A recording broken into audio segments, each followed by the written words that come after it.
Hey guys, good morning.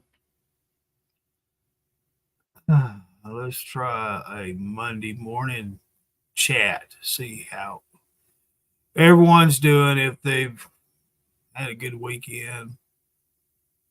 Let a few more people come on in here. Good morning. Good morning.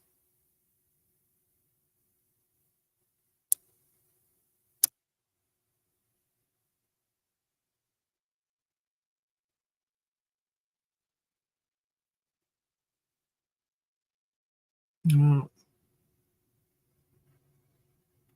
don't see a whole lot coming in.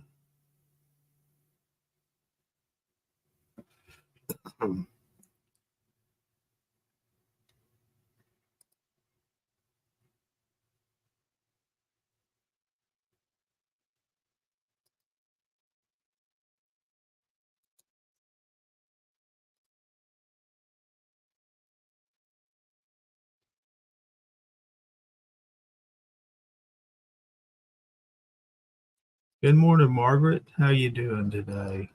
Hope you're having a good morning.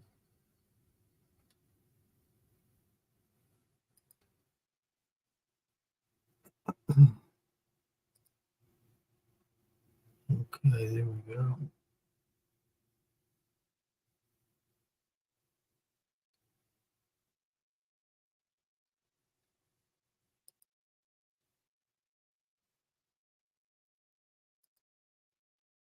Let's try this one here.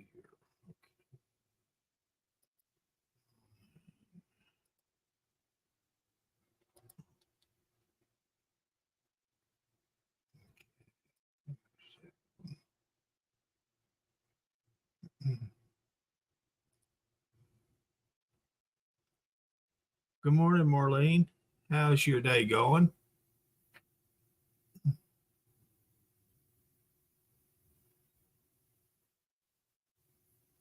Well, this about probably all we'll get here, but those that were on my last podcast, I want to apologize to you. I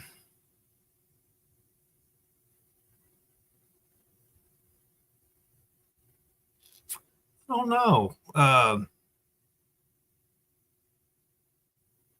Maybe they told, if I have problems with mine, and I don't know if it's your app or your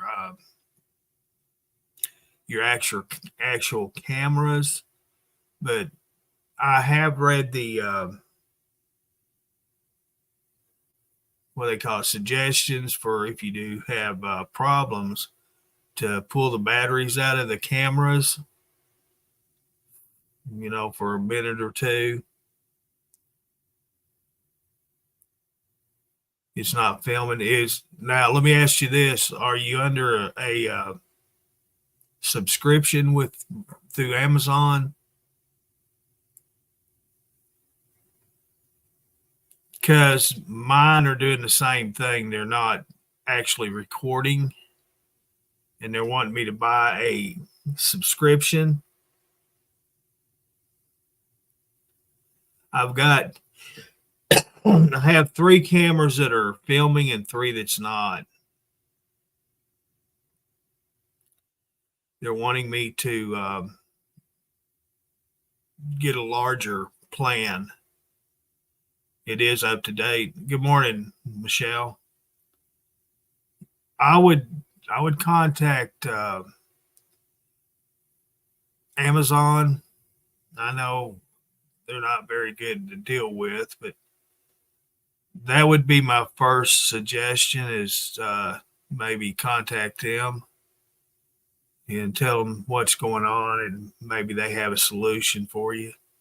Really, I haven't had any problems with mine. I know I'm still fairly new. Yeah, I have the wireless. The cameras have batteries in them, and so they told me just to, or it says in the directions under troubleshooting. I read all that stuff when I get new things like that, and it does say to take the batteries out of them And I would suggest taking the batteries out for like 10 minutes and then let it reboot and see if that helps. Because if you're up to date on your subscription and all of that, you shouldn't be having problems. If they're good batteries and all of that, you shouldn't have any problems. I really love my cameras. I have 7 of them placed, and you know, other than the 3 that don't want to record, I can still turn them on and see what's going on outside on each one of them. And then I said 4 was record, or was 3 wasn't, but 4 is recording and 3 is not. So the plan that I got originally only allowed 4 cameras. And so I have to buy an expansion subscription, whatever they call them, to get them all to record.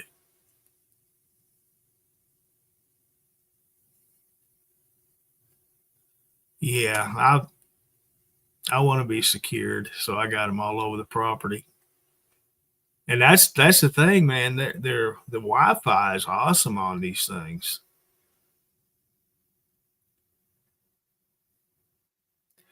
Every once in a while, when it's raining, one of the cameras will get a raindrop on them. Hey, good morning, Greg. One of the cameras will get a raindrop on the lens. It'll interfere with the picture, but as far as movements, things like that, you can see movements. It's just not a clear image.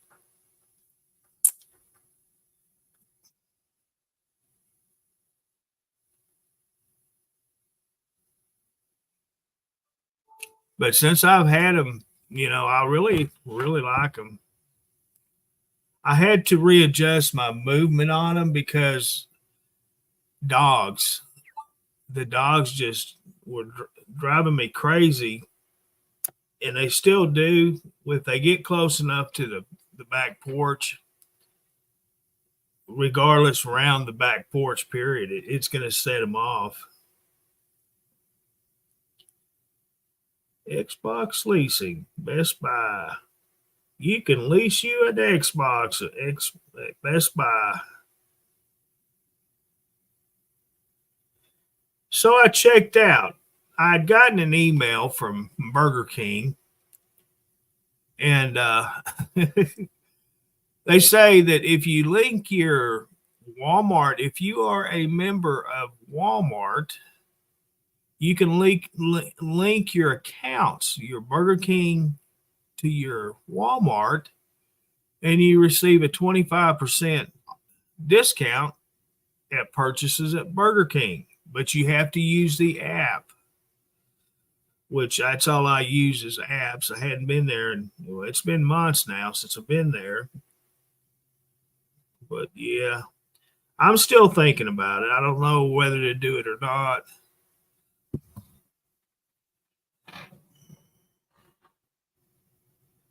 Yeah, I've got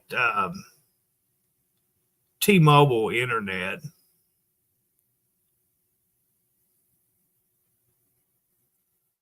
So it all links together.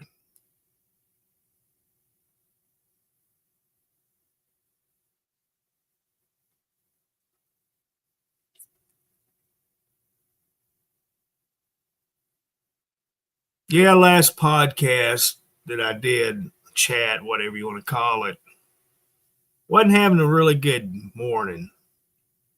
But I'd been noticing these podcasts just keep getting lower and lower, and people that are coming in and taking part of it, being part of it. And it just wasn't, it wasn't a good day.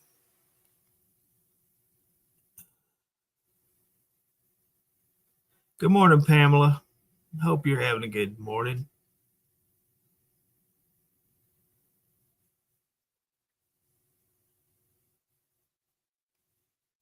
Anyway, somebody called and checked on me and got my mind straight.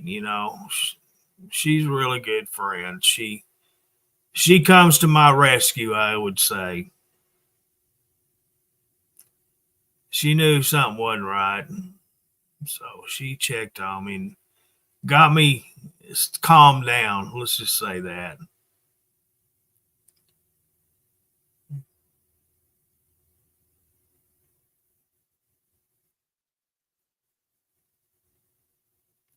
Halfway awake, well,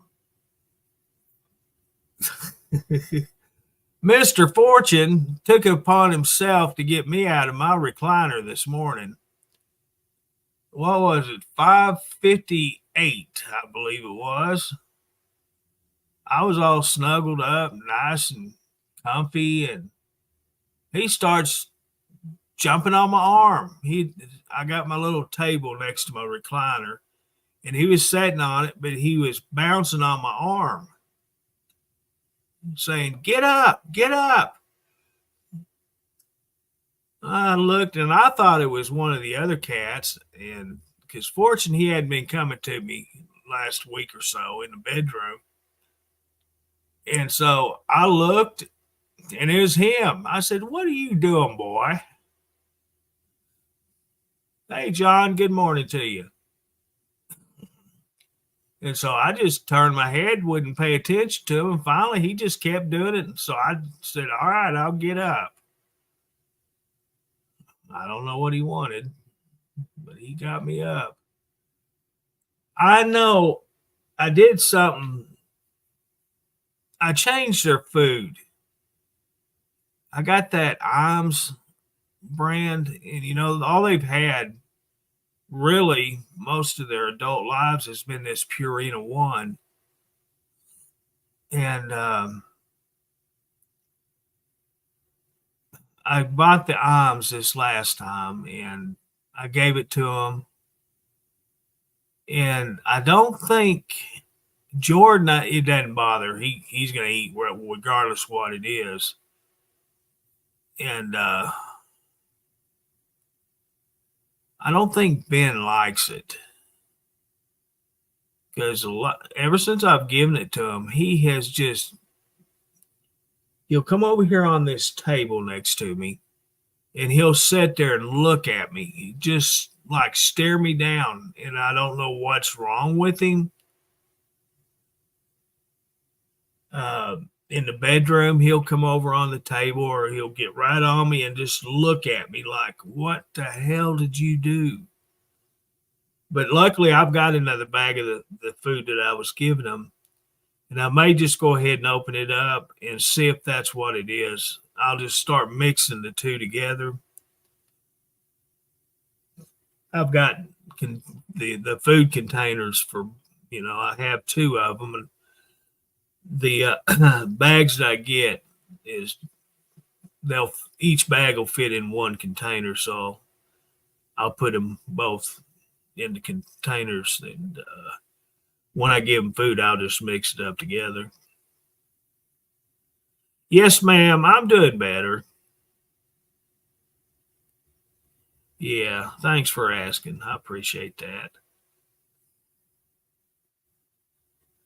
I had my morning coffee. That might make the difference because when I don't have my morning coffee, that's when I'm not in a good mood for some reason.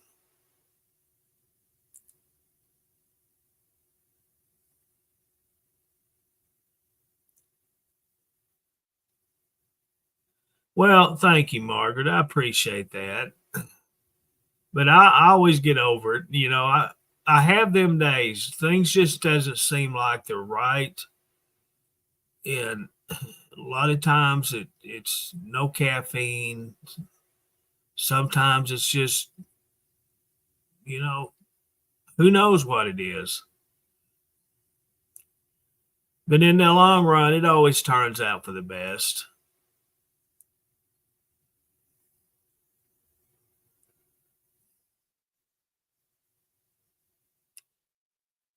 So I hope y'all have had a good weekend. I saw the post Dennis had made that he has hired a new driver. Eric is his name, and if Eric sees the video, I don't know that he's actually going to be watching while we're live.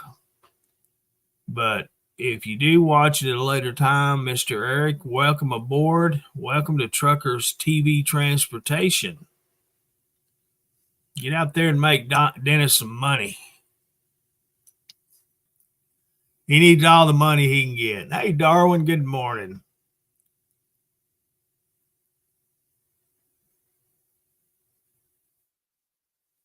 Yeah, everything's good.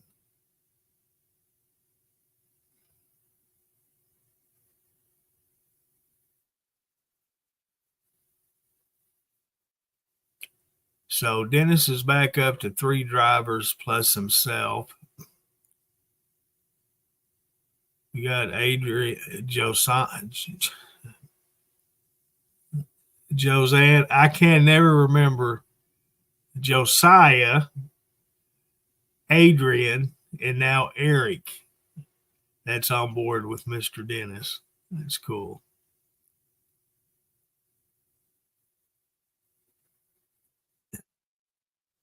I have been seeing Dennis coming into Adrian's streams and doing a little commenting, but last I heard, he's still taking a break from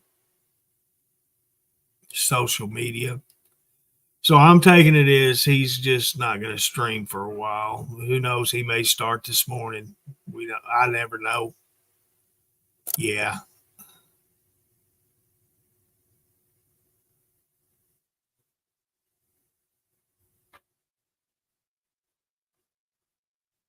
Yeah, we don't never know.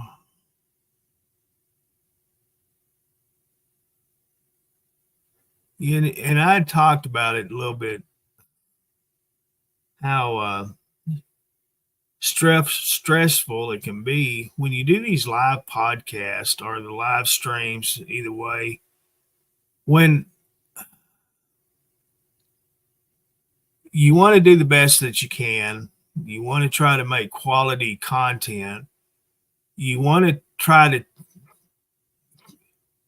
talk about things that are interesting, which, when you have a lot of viewers, that chances are you never will.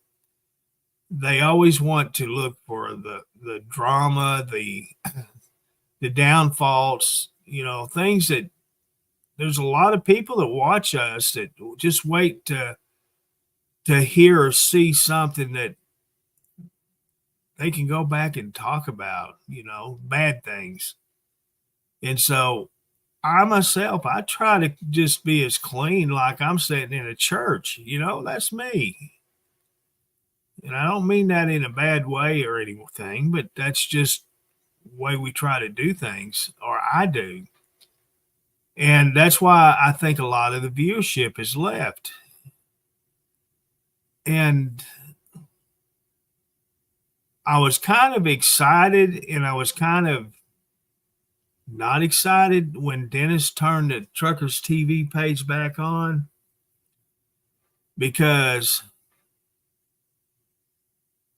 I was hoping that it would actually draw the former viewers that did not follow the other pages. They would start getting their notifications showing that, we're still here and we've been around. We just hadn't had that page available. Good morning, Sherry. How you doing today? And so I was kind of excited, thinking, well, maybe that'll help the viewership on the other pages. We can get the word out. Hey, we're streaming and we have been all this time on these other pages. A lot of people, I'm sure, have wondered, where did Truckers TV go? Well, it was actually archived. It wasn't ever deleted or turned off. It's been here and it was archived. And so Dennis decided to unarchive it to see maybe if that'll help. Because it is kind of frustrating. You go from, like him, he would be getting up to 200 to 400 viewers per stream. And that wasn't long ago.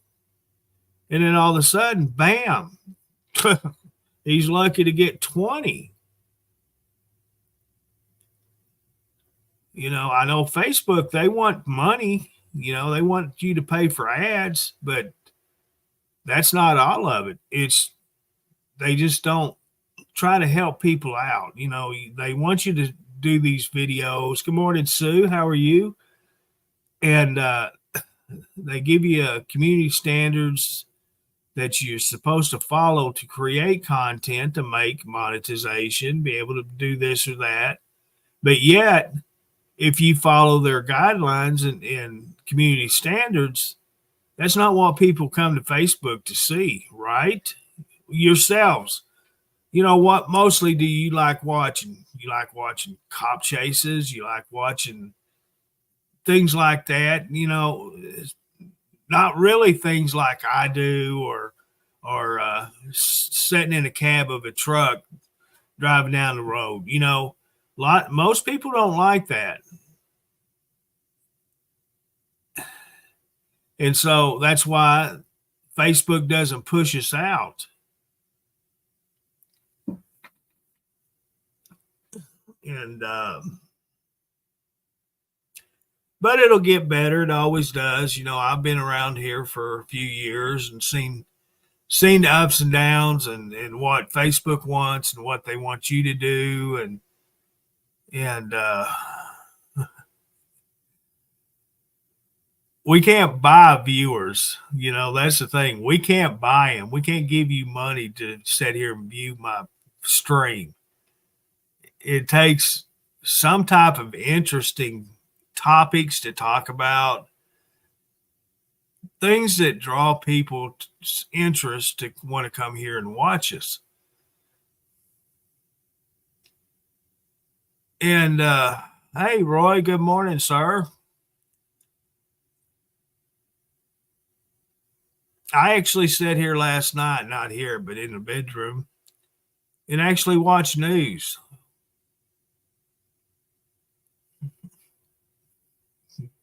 I tried. I'll put it that way. I tried to watch the news last night. Didn't go too well. I'm going to tell you what. Same old speech. We don't like talking about politics, okay? I'm going to tell you what.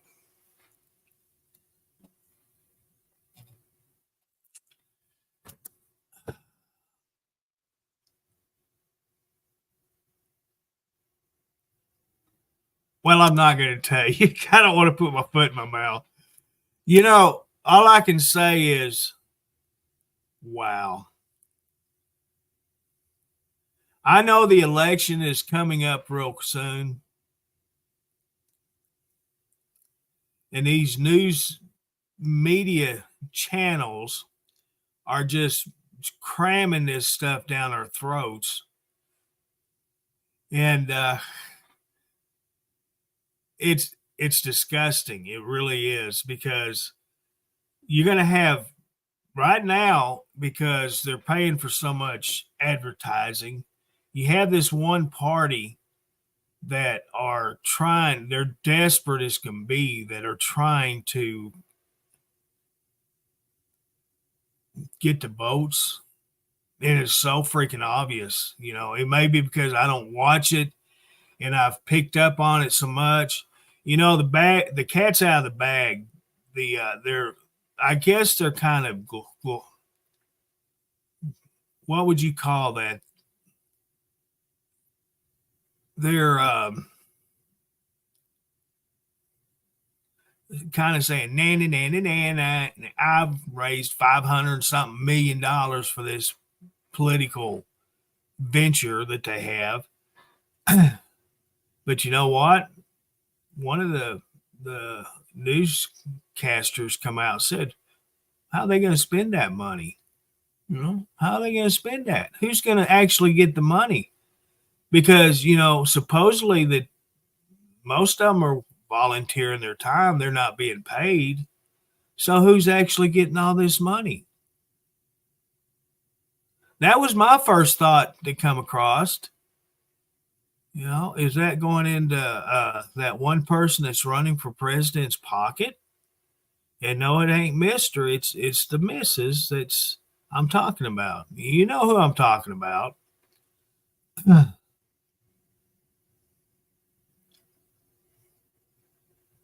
Is she the one that's getting most of the money? I would like to know.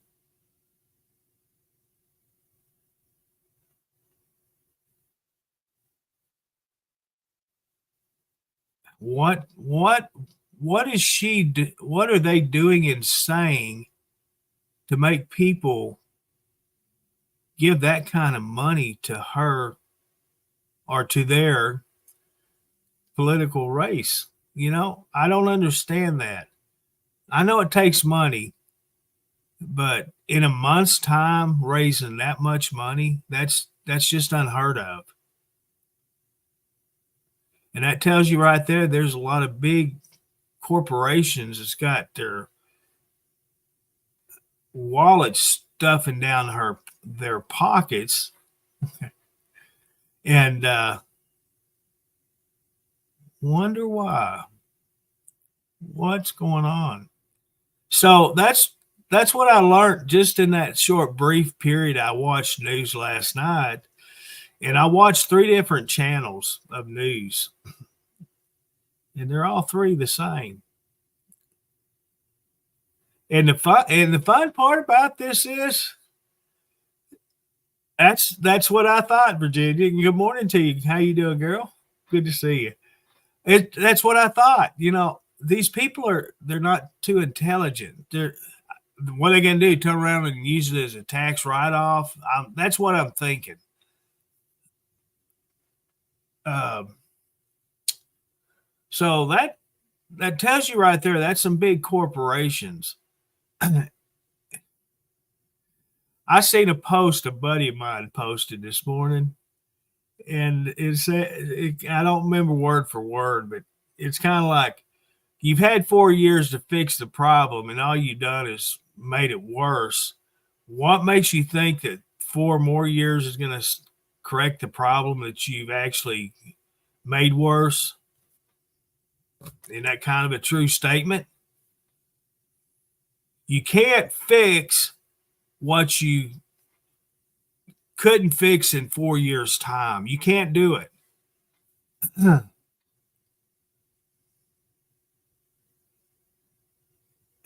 It's just not possible.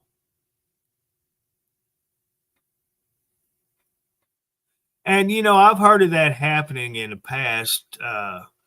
These so-called volunteers actually being paid a salary just to get in to disrupt the opposite party's political gatherings, whatever they call them. I've heard of that happening, and it's possible it does. I don't know. I've never been associated with any of that stuff to know.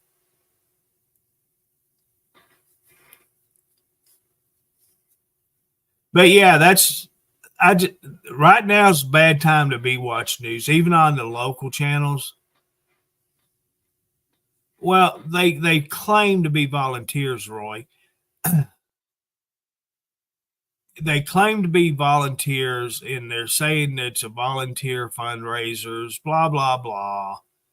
But you have organizers of these campaign, like here in the village, they have both parties, the Republican and the Democratic parties, and they have headquarters.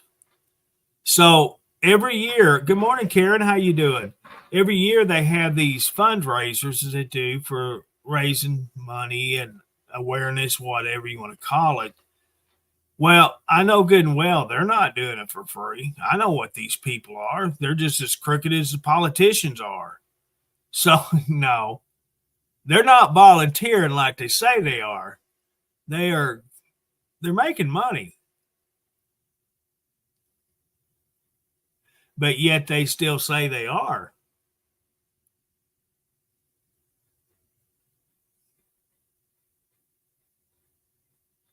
Well, it's like me, Roy. I'm a volunteer. I volunteer for Dennis Adams.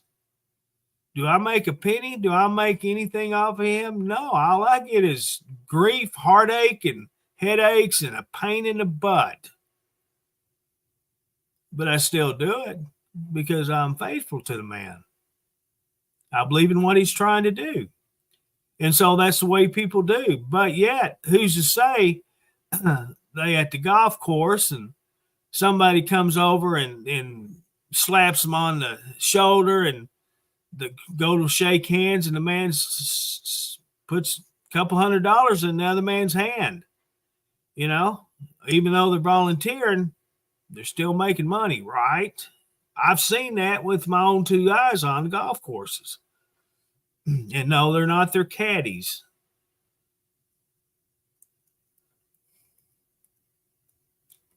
Just because it's not put on paper don't mean they're being paid.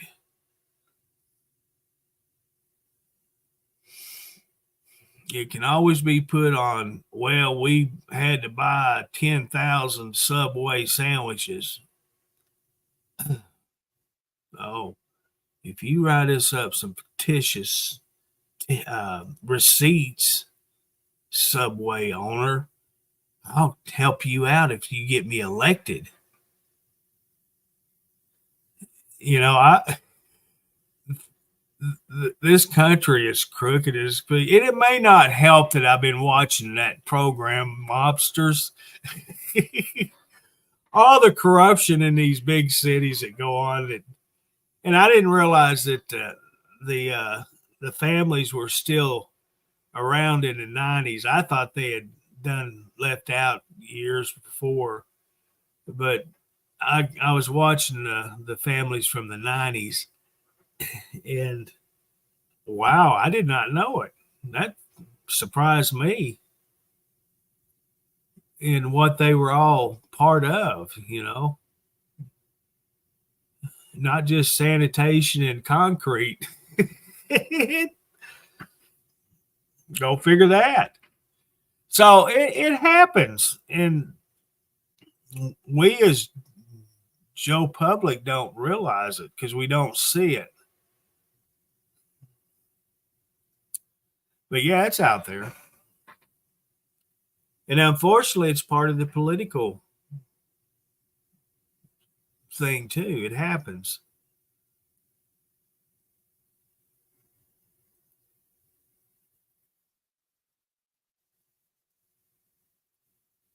Yeah, but what if the man that he's tipping don't even work for the golf course? Huh? What about that one, Roy? Huh? What about that?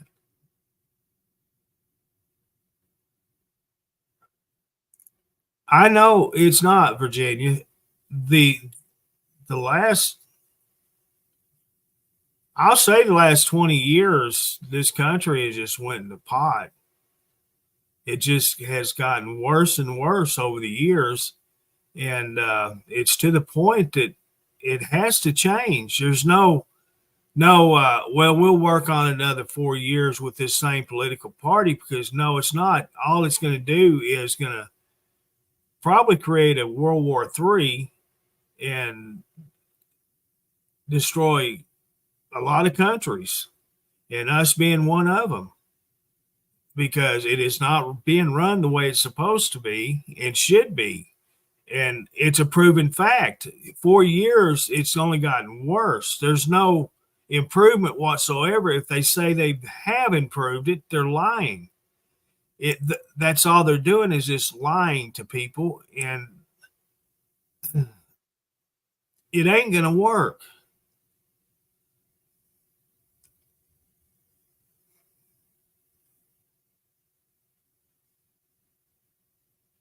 Yeah, but Roy, now come on now. We're not talking golf courses, okay?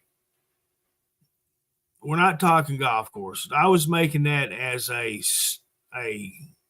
comparison, whatever you want to call it. It's everywhere. Bribes are everywhere.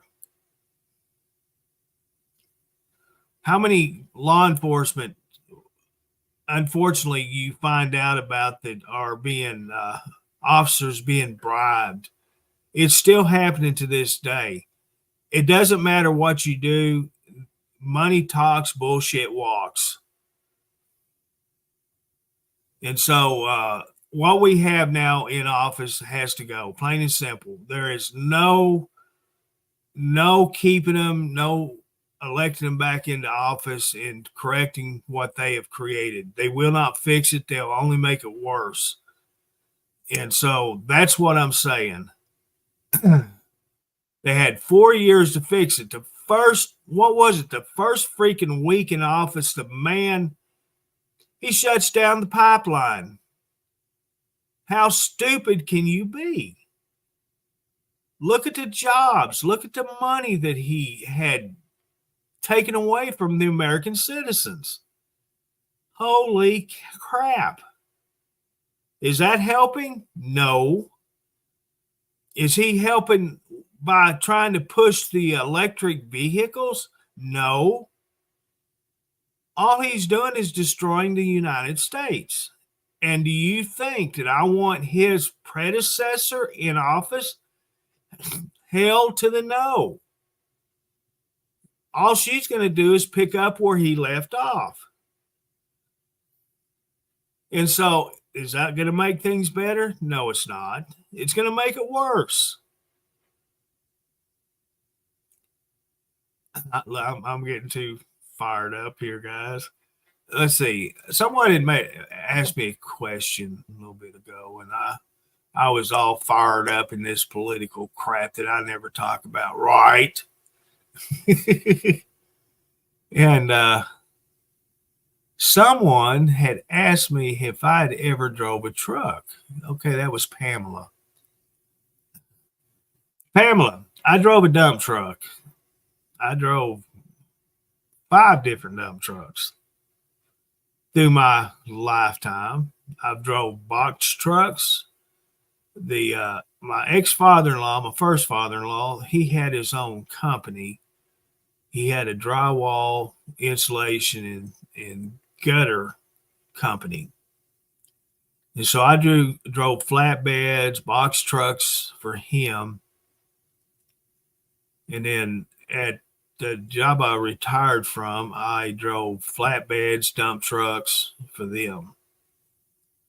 And mostly dump trucks. So that's what I did. Where I retired from, that was 30 years of my life.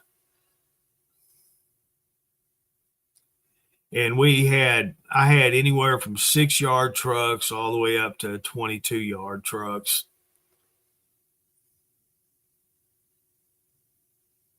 I drove when we did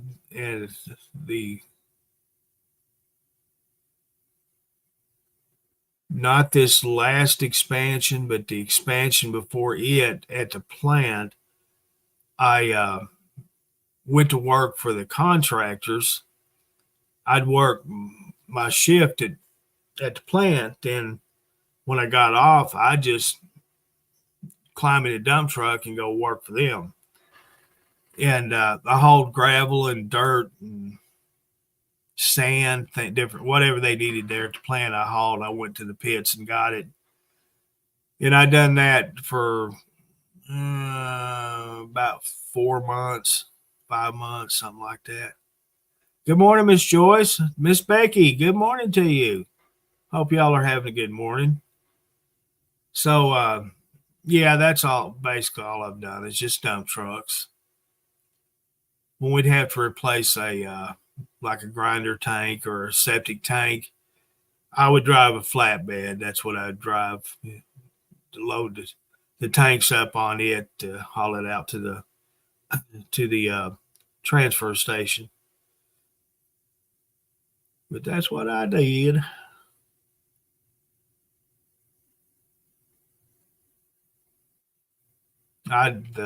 Up until this last dump truck I had, every one of them were bought without air conditioning, no radios. I mean, it was a basic cab.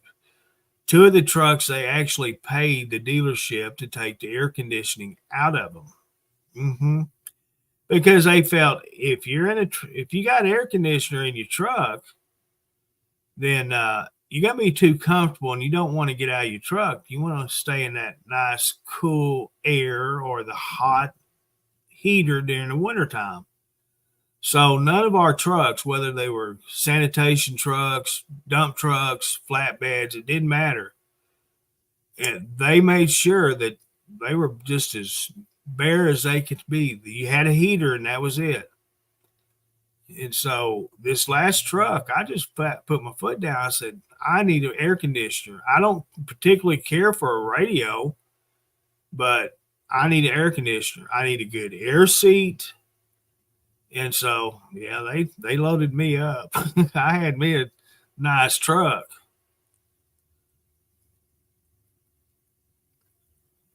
And so I got to drive it up until I retired. And when I had my shoulder surgery, I was off for quite a while. I come back and the windshield was all cracked up. The tarp was bent up, and I said, "Who's been driving this truck? Whoever it was just flat destroyed it." So I had to work on the tarp myself. I done it myself. It had one of the electric tarps, they close itself and open it. You just hit a button and it does all that. And so I had to fix it myself because the shop said, there ain't nothing wrong with it. I said, the hell, they're not. Look at it. I had to get a backhoe and chains and straps and get that thing halfway to where it closed right.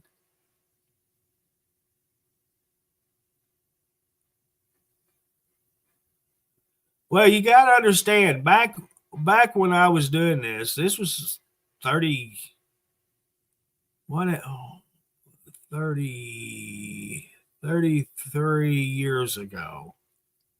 So air conditioner was not something that companies wanted to pay for. It was something that they didn't feel that their employees wanted. Now, if you're over the road driver, yeah, Kyle, but I wasn't over the road. I drove to work every day from my house, parked my car at the plant, got in a dump truck, and there you go. I was in and out all day. I wasn't sitting there for 11 hours in a truck. I had to load my own truck. I dumped it. I drove it. I did it all. So if you have air conditioner in 100-degree weather outside, it's gonna slow you down. I know because it happened to me when I got it. And so, how old are you, Kyle?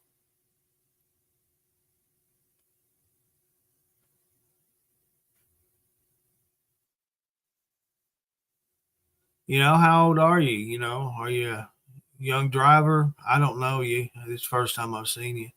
45. See, I'm 60 years old, so I'm a little bit ahead of you. When you started driving a truck was years after when I did. So that's the difference. Nowadays, all companies are wanting to put the air conditioner because insurance tells them to.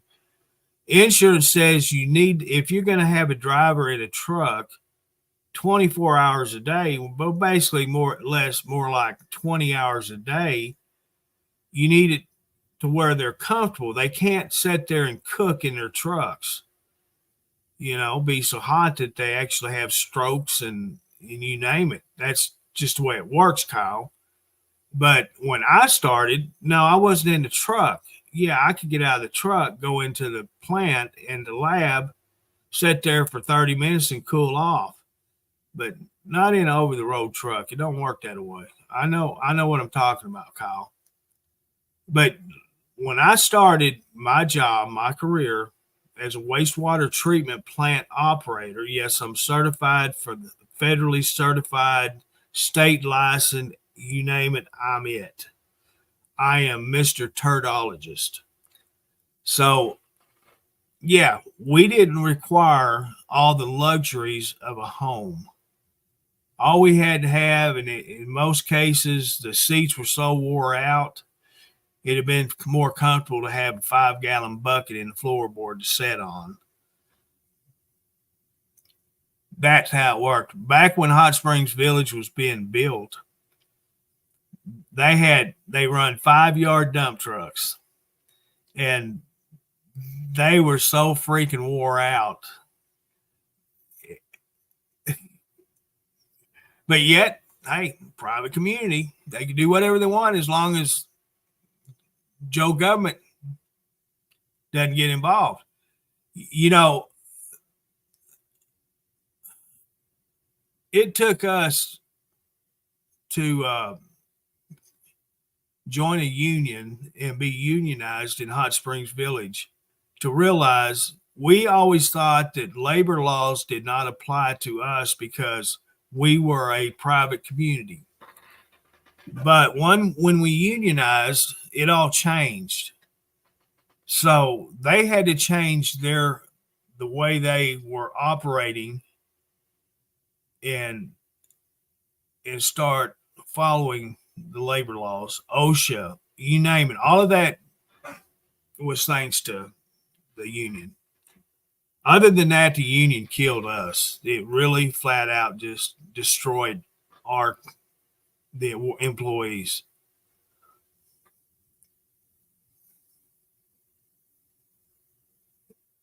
And oh, you talking to Kyle, Becky?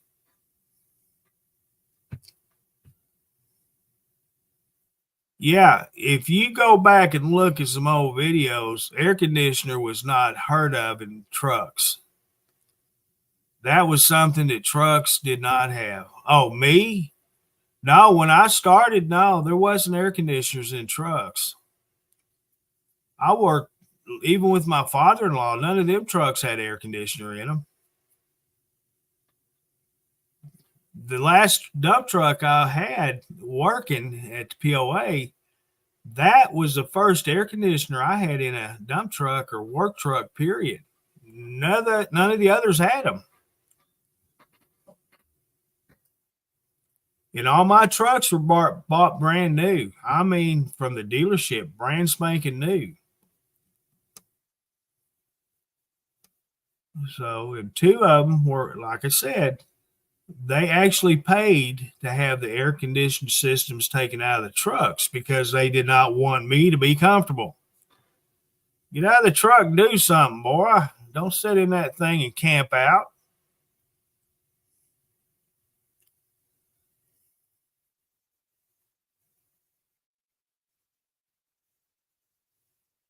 Good morning, Miss Linda. How you doing? I hope you're feeling better today. I'm doing better myself.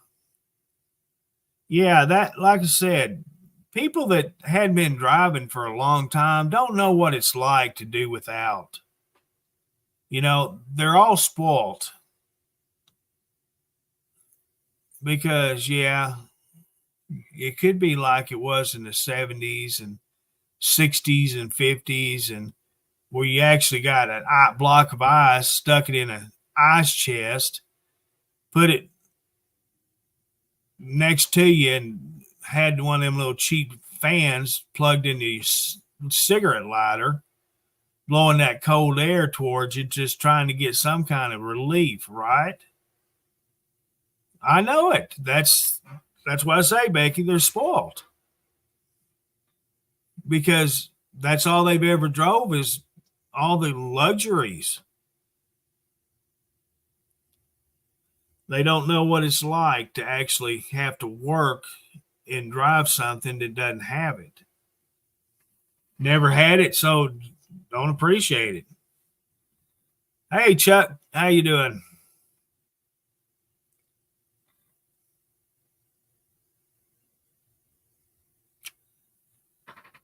Oh man, I made me a steak yesterday.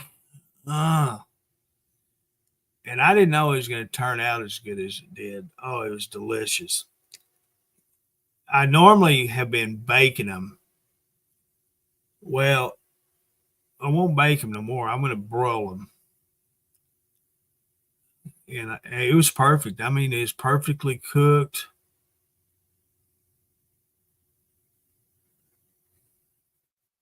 Oh, geez, Linda. That's what makes you the way you are. That stupid injection. I have to call my doctor's office today or tomorrow.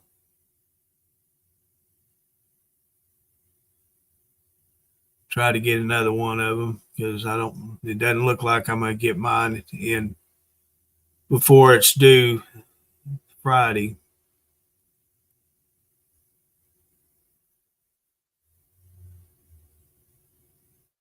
I'll wait and call them tomorrow. Give them another day. Just a Monday morning, doing it good though. Well, that's all that matters. I talked to a cousin. What day was it? Well, it was Reckoning Day. I'd shared a post from, memories. I reshared it and I looked at who reacted to it the first time and I seen my cousin's name and it jarred a memory. My nephew works with his son at UPS. And so when my nephew is up here it was a few weeks ago, he had said that my cousin Dennis wasn't doing too good. I said, well, what's going on? And he said, well, really didn't elaborate, but he said he just wasn't doing good. So when I seen Dennis's name as one of the reactions on the post, I reached out to him, sent him a message, and I said, hey, man, I heard you're not doing good. And he says, yeah, I'm okay. I said, can I call you? He says, yeah, because you know how I don't like typing or anything like that. So I called him up and I sat here and at the desk talked to him for 3 hours. And he had broke his leg is what happened. And he's diabetic and he's having problems with the wound healing is what's going on. But he said it is getting better. From what nephew was saying, I thought, man, the man's sat laying there dying. But it was, and he said it may or may not have been alcohol involved. I said, no, not you, Dennis. Yeah, surely alcohol wasn't involved. He laughed. He said, go figure that one out. I know alcohol was involved. Yeah. Yeah. He owned his own beer joint, his own tavern, Starlight, I think it was called. He worked for the post office for 34 years. He was a mail carrier. When he retired from doing that, it's when he bought the tavern. And he run it for a while and he finally decided to sell it, so he sold it. And he was enjoying retired life and something happened, broke his leg, and he's having fits with it now.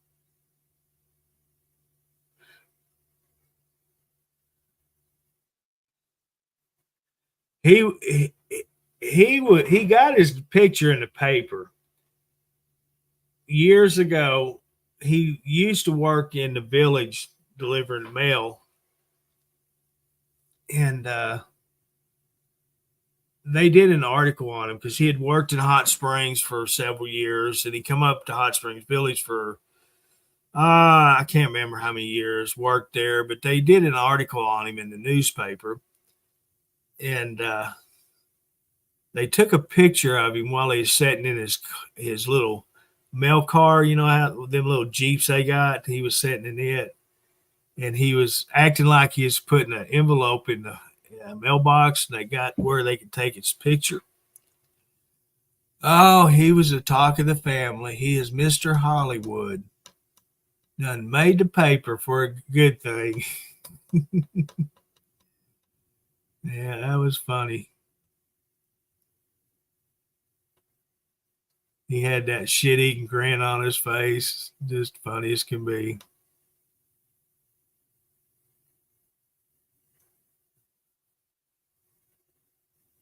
But him and two of his brothers, and every once in a while his sister would come to family reunions together. So he's 10 years older than I am. And we grew up together. And back when we were in elementary school and early teens, he was one of them that we always teased about being old, because when you're that age, to me, they appear to be old. And so we gave them guys a hard time. And when I was talking to him the other night, he told me how old he was. And I thought, you're not that much older than me. Wow. But yeah, we gave him fits. There was probably 10 cousins that they're all close to the same age. And we'd during holidays and special occasions, we'd always meet out here at mom and dad's house. And we'd get outside, play football, play whatever. And that's when we started teasing them about being old, is when we was playing football. Just time out, let me catch my breath kind of situations. And you're old. Tease them like that.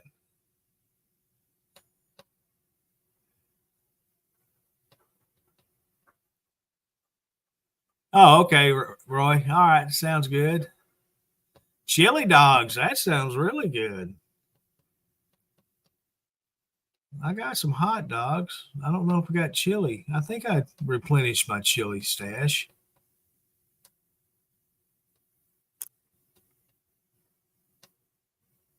I don't know. I have to check and see.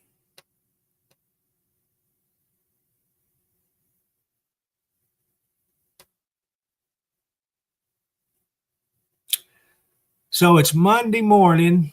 What does everyone have planned for the day other than Roy changing a hydraulic belt?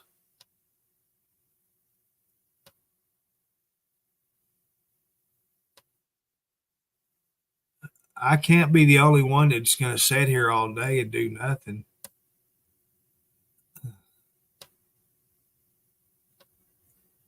You know what my chore is for the day?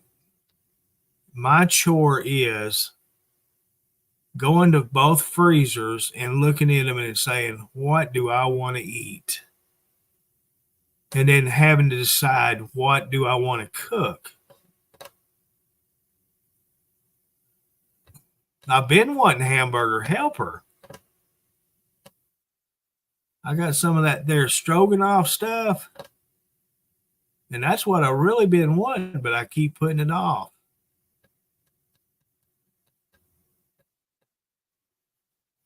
I love hamburger helper stroganoff. I really like it. Yes, ma'am, you do. I'm gonna have to call the sheriff's office there and say you need assistance. I see all these video posts on Facebook where the law enforcement is helping out citizens, right? And so I'm going to have to contact them and say, you need assistance on cleaning your satellite dish off.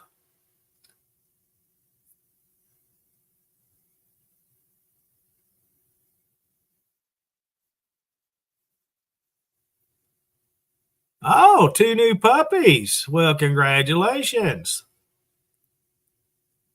And good morning, Miss Linda Mounts. How are you today?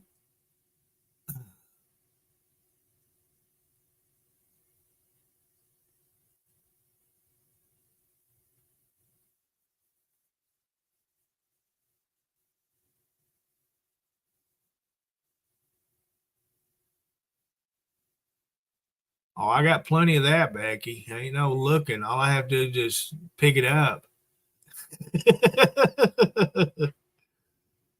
Yeah, I got plenty of that.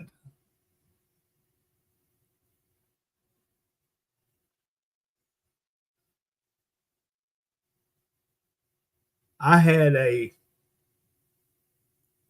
I'm bad about doing this. I'm doing okay today. Doing okay. I'm bad about doing this, but telling on myself, the refrigerator, okay?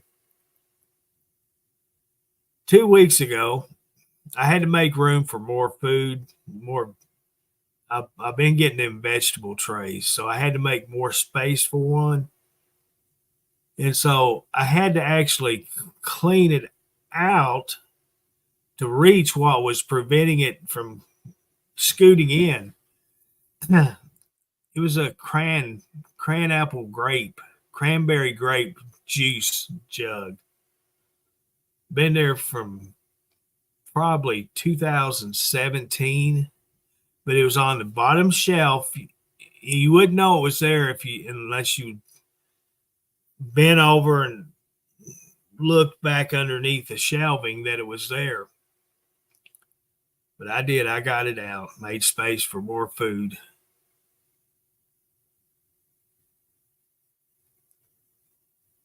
And it doesn't take 7.5 minutes to cook a baked potato in my microwave. That's what I cooked it on yesterday, and I had to get a pair of shears and cut the hard skin off to get to some type of soft potato. So I have to reduce cooking time on the taters.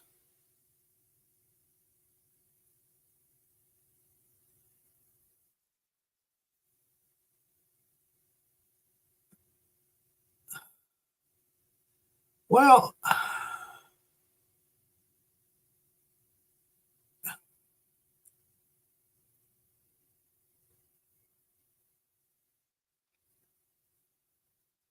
Linda, you remember that? Hey, Faye, good morning. You remember that company you told me about that?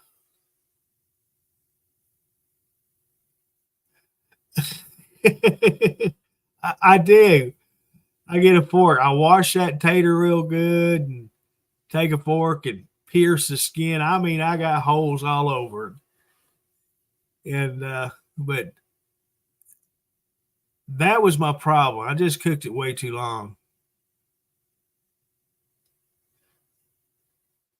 Anyway, that company you was telling me that did some work for you, you need to contact them back because that would be considered a lifeline. If there's something to do with national securities, things like that, I would think they would be there to clean it up for you. I don't know. I'm just saying.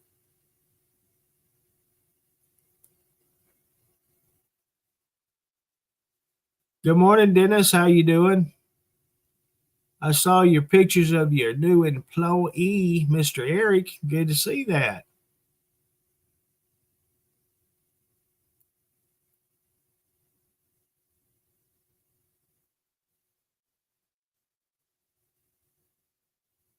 I'm sitting here looking out the window, looking at squirrels. I don't think they're fighting. I don't know what they're doing. One of them's just laying there. The other one's doing exercises or something. I don't know.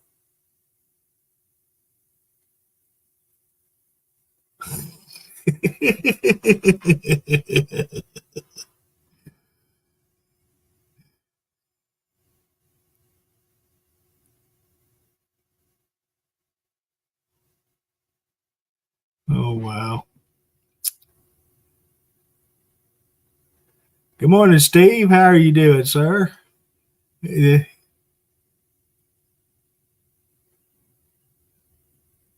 things I catch out looking out my window.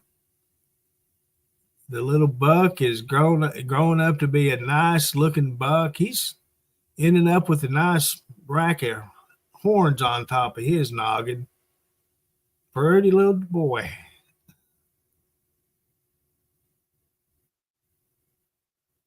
Like I said, my nephew don't need to know about him.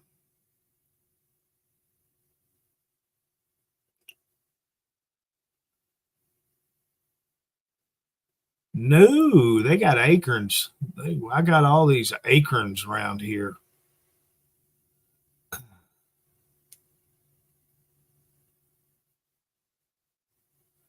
The there for a while, I was throwing the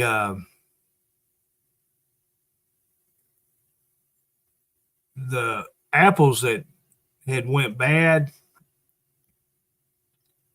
I would take and cut them up and just throw them off the front porch and let the deer, whoever, have them.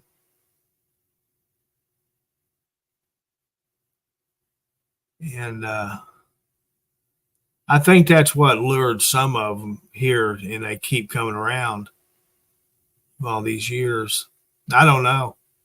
You know, nephew's hunted them for years behind the house, and last year was the first year he didn't. And I'm seeing quite a few more. And what he doesn't know is not going to hurt him.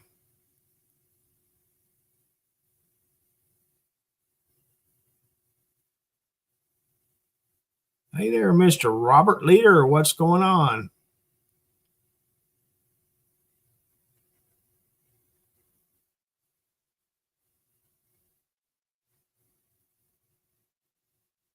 What do we got? 75 degrees, clear blue skies.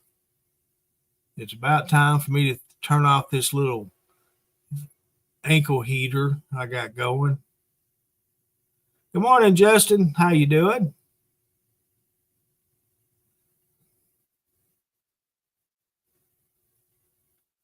Well, they just as frisky as could be. Oh, it's a threesome now. Ooh, looky there. Wow.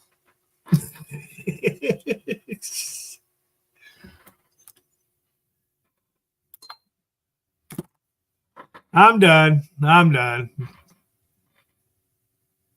Just a working. Well, I consider this work too myself. Some people might not look at it this way, but I look at it as work.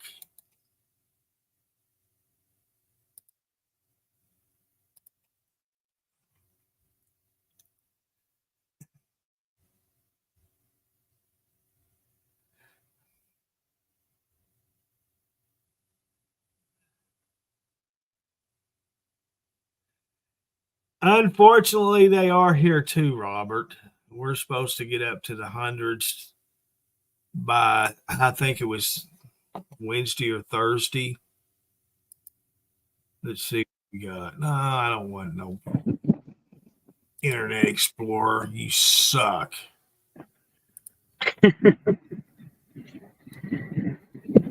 You must not be paying attention too much, huh? I got my volume off. Let me turn it back on. What's up, boy? Hey, nothing. What are you doing, Dennis? I said good morning like 10,000 times. You didn't say nothing.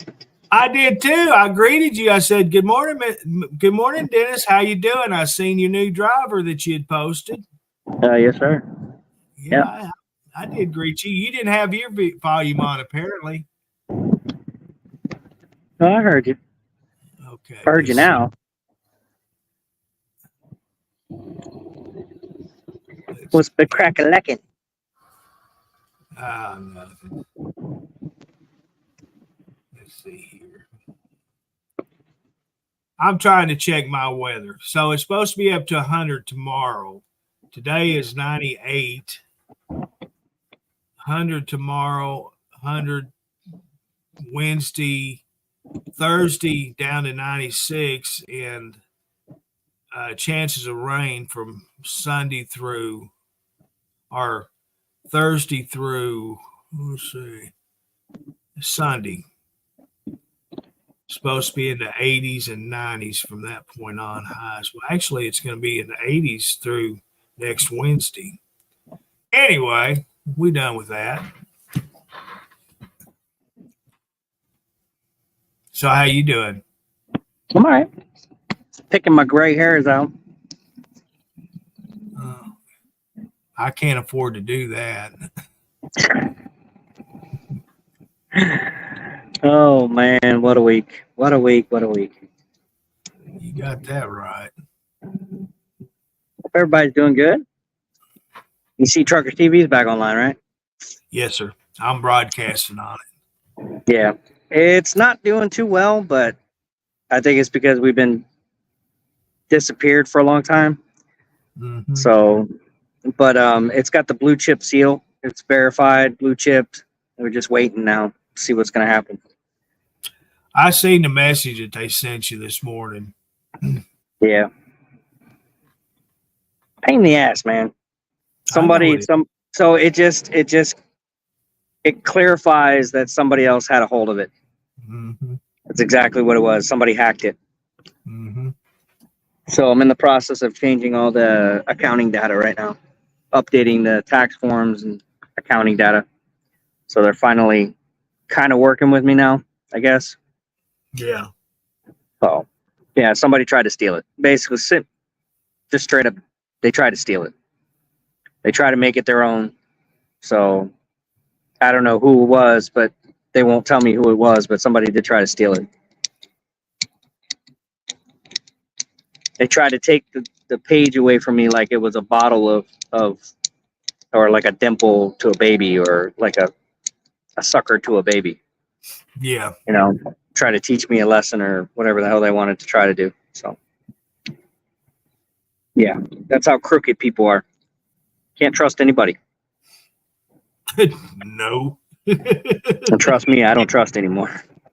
I don't trust a lot of people at all. I don't either. That shit's gone. I got screwed so many times. I'm done getting screwed.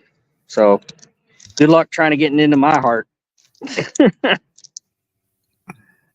It's solid.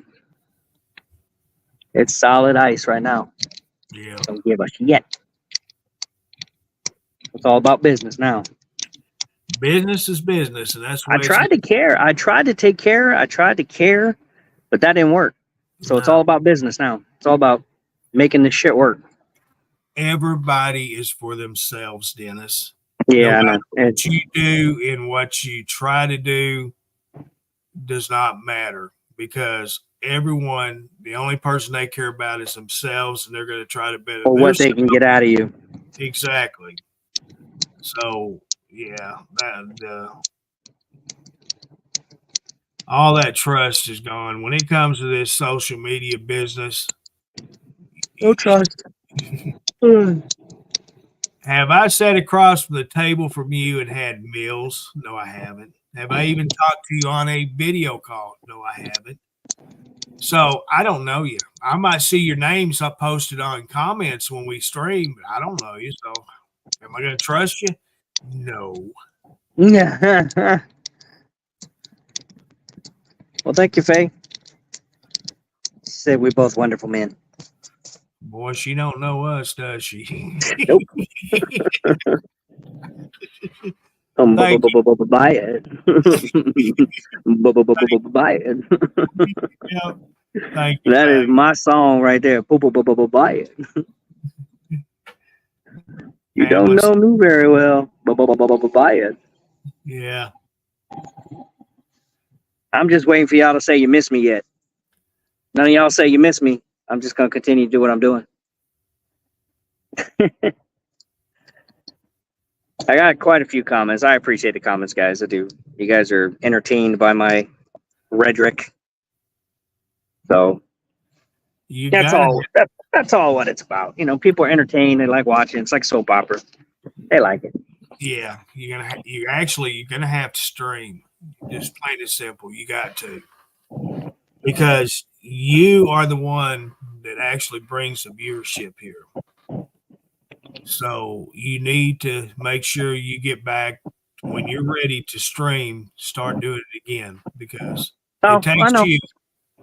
Not just Lee, not just Adrian, but it takes all three of you to make it work. Yeah. Hey, Karen. Thank you, sweetie. Love you too. I love you guys. I love you. Where'd Curtis go? I'm here. Where'd you I'm here. go? It's that time of day. What do you mean? Habit day. Oh, you gotta stick yourself? Oh, I got it. Fire up Oh, this. shit. We got somebody want to join in. What's up, Miss Tina? Morning. How is everybody doing? I'm good. What's going on? Oh, I threw my mom out. It's okay. That's not good. No, it's not. But she don't want to listen to nobody. She's been donating her money like no tomorrow. Oh, to that one army dude? It could be 20 of them. Oh, Jesus. She Yeah, thinks tell her she's to stop doing that. Yeah. That's not. That's stolen valor. Yeah, she thinks she's gonna marry him. What? Yeah. Oh, I love you. I love Hold you. on. Let me get this straight. Your mama's sending money to some army dude that says he's Bro, some commander or captain of something. it's scammers. Yeah, no shit. And she goes, I talked to 4 generals. They all say the same thing. Yeah, because they want money from you, Mom. Really? Shit. She want to give money to somebody. She can give it to me. Shit, I need some. I was laughing at Sabrina the other day. She was like, man, get all these ladies saying hi to you. I said, well, shit, I mean, I'll go ahead and dance on a pole. I'll make some money. I'll pay the lights on. Y'all little ladies want to send me some money. I'll do some twirling and some dancing. Come on. Yeah. I'll make you all excited. Curtis will even do some twirling and some dancing for some stars. Shit. If y'all want to give money away, shit, we take it. Fall on the floor and I can do all that stuff. Hell, if that's all it takes, I dance. I put a little boogie lights on and some metal poles, and I dance around with some, I don't know, suspenders on with just banana boat looking pantyhose things on. Let me ask you this, Dennis. What happened to the foot porn that you were doing? The what? Foot porn, the feet. Oh, that's working pretty good, man. The footfetish.com? Yeah. Yeah. If you can find me on my OnlyFans, I got the footfetish.com and my OnlyFans. Now, my OnlyFans is kind of a little rated R. You might not want to go in there. A lot of you ladies will be like, oh my God, is that Dennis? Oh my God. Oh, freaking you know, gosh. a man's got to do what a man's got to do. You know what I'm saying? I got to get on that OnlyFans and start shaking my booty. I got to pay the bills, man. I got diapers to pay. I got lights to keep on, man. I got to do something. I got to twerk it on the truck. You know what I'm saying? Ladies love that shit. No. He won back out. Yeah, I start talking about dancing on a pole. We got 22 people up in here. They're probably laughing their asses off right now. Little ladies coming in. Oh my God, Dennis talk about dancing on a pole. This is some good shit right here. Wow. That's crazy. Hold on, I'll be right back. Hold on. All right. Well, good morning, Miss Patty. How you doing? Good morning, Curtis. Good morning, Tina. Everybody in the background.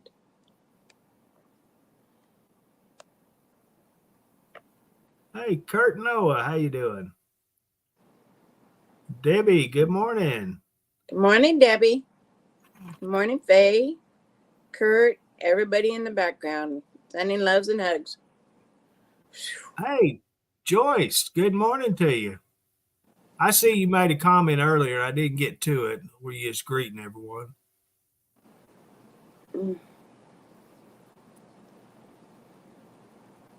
Yeah, we just having a good old time this morning.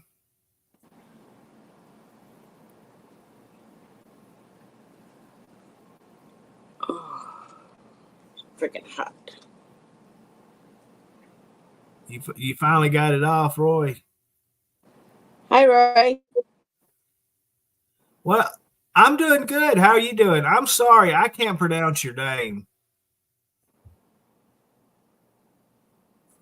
Kind of give me a hint how I can call it, say it, or you have another name. The J is probably silent. So is it Waddy? I don't know. I didn't want to say it because I didn't want to butcher it. Whitey. The J is probably silent, Curtis. That's what I was thinking, but I didn't.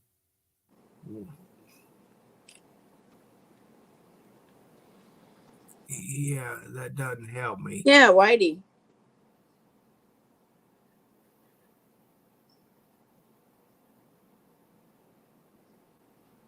All they did was spread it out.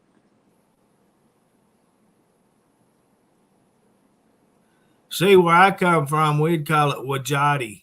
Wajdi.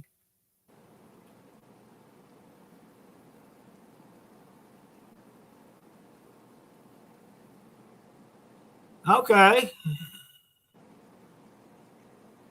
I remember where that's at. I don't know where the U.S. Embassy is, but that's all right. I know the country where it's at.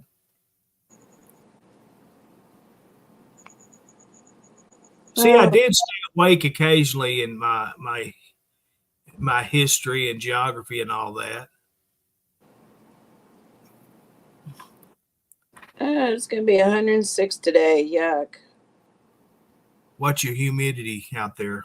You got right much now humidity? it's really high because I'm sitting here sweating. Yeah. I'm looking. That's why I got on WeatherBug to find out.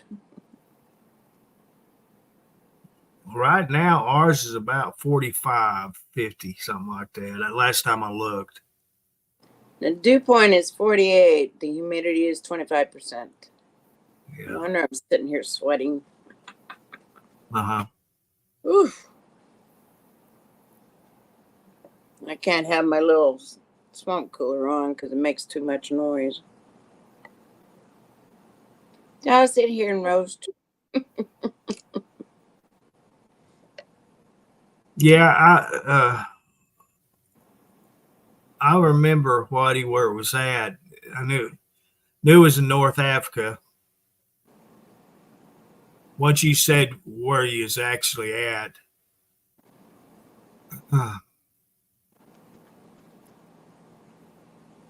Africa is gorgeous. I was watching them for a while, but they kept showing the same ones. But on Facebook, they have the Family Feud little skits, little best ofs and all that. And Steve Harvey had actually went to Africa and was taping Family Feud episodes there. And the locals were being on the show there. And it's pretty funny. He was trying to, understand and communicate with them in their native languages. They're kind of funny. And if I'm not mistaken, he said that he had bought a home there, which I think it's actually in South Africa. I don't know for sure. Don't get me wrong, or don't take my word for it.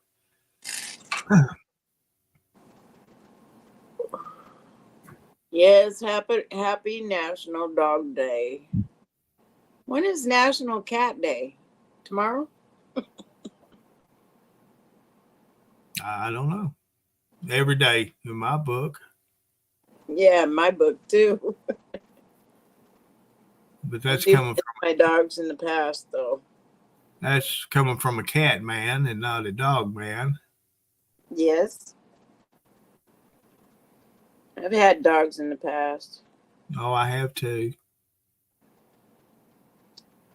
I just can't handle them no more.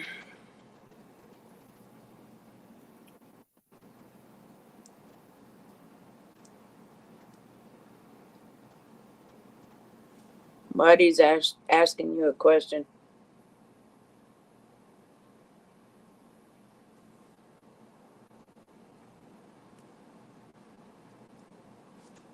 Oh, yeah, I saw that. I've seen all kinds of little plots to keep your cats off your countertops, but I don't care. It's their home as well as mine. If they want to do it, they can do it. If I could, I'd probably be jumping up on the counters too. Yep.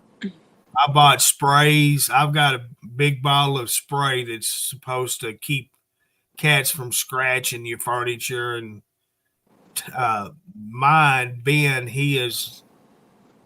I had these cats for many years, and they never did once scratch the corners of the walls or furniture or anything. Well, Ben this year has learned to scratch the wall, and I know what that means. And I try to stop him when it does it, but I bought this big bottle of spray that's supposed to stop him from doing things like that. And I think that's just intensified him wanting to scratch it more. Yeah. Just get a squirt bottle. Well, I got them too, but I'll be in the bathroom or in my bedroom and I'll hear him scratching this one wall.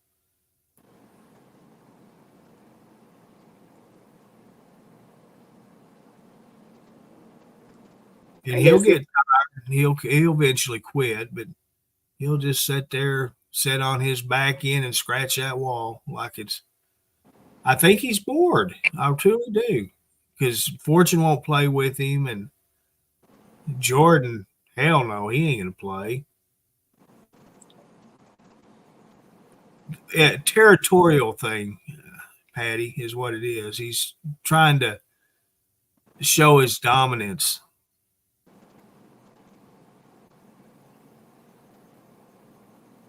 But Mr. Fortune has gotten big enough. He don't take nothing off of Ben no more. Ben always bullied him when they were little. And I told Ben, you gonna keep on. One of these days, he's gonna grow up to where he's gonna whoop your tail. And sure enough, he's gotten to that size now. No, I'm not a truck driver.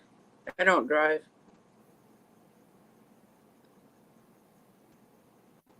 No, I don't want to take him outside, Patty. That's one thing I've said, that my cats,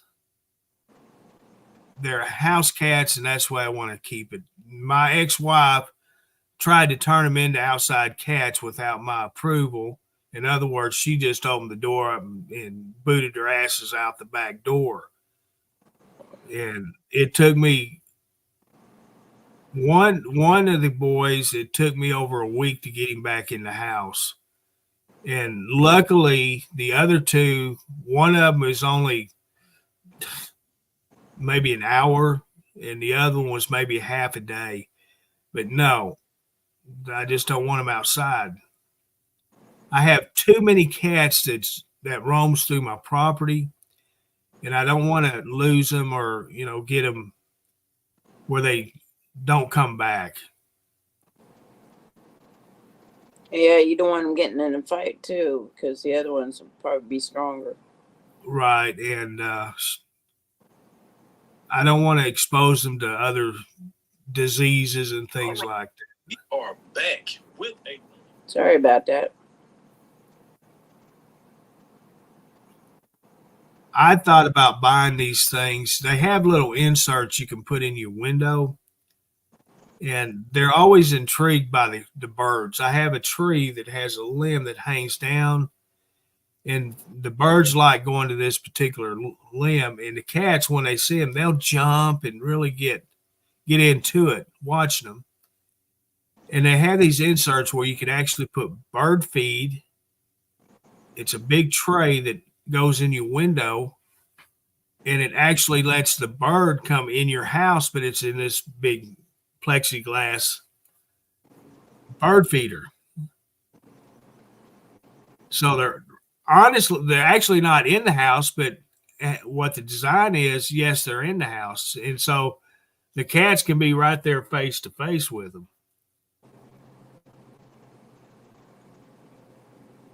But I never have got one.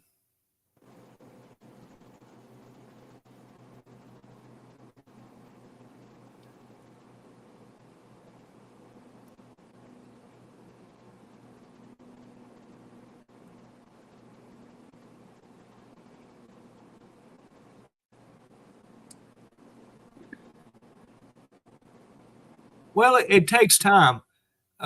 This couple that I knew, he was a chief of fire department here, local fire department. His wife and him bought one and put it in their windows. They had 3 of them that they had in their home. And it took a while, but the birds, they're going to go, once they realize the cats can't get them, they're going to come back and get the food. And it drove their cat crazy. I'd sit there in the living room watching one of them, just watching. That cat would just go crazy because he couldn't get to it. He wanted that bird so bad.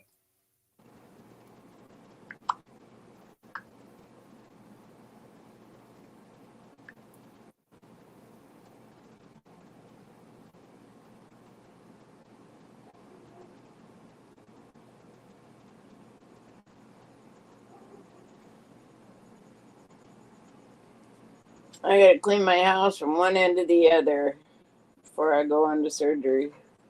Yeah. I gotta do my nesting. No.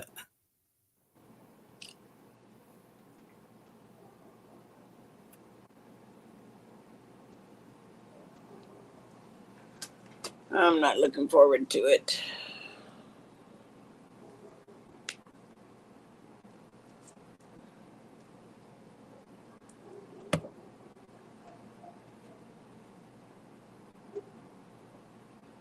A putty tat. That's what you saw, Roy. You thought you saw a putty tat.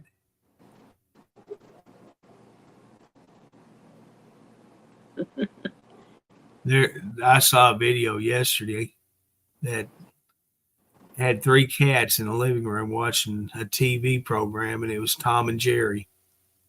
They each had their own little bed that they were laying in watching it.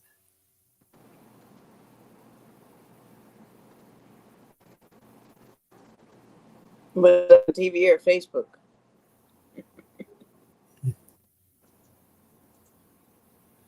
Yeah. Tweety saw it.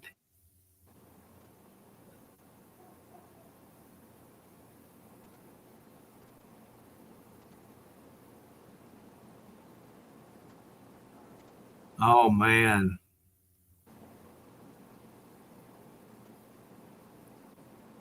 How'd he get trapped in it, Patty? Oh my goodness, Patty. Oh, poor baby.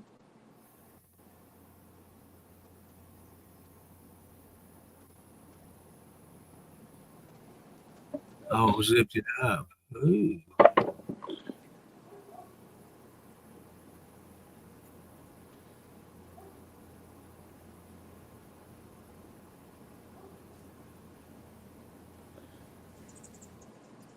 And he wasn't hollering to get out. That's amazing. Yeah. Something must be happening in Hot Springs. A lot of air traffic going into the airport today.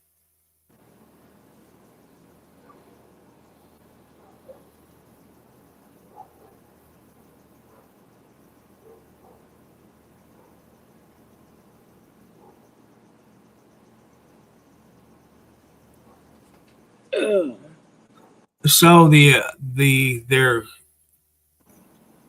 They should have already started, but they're starting to take names for the new Hot Springs arena football team. They were going to start a campaign to name the team, their mascot.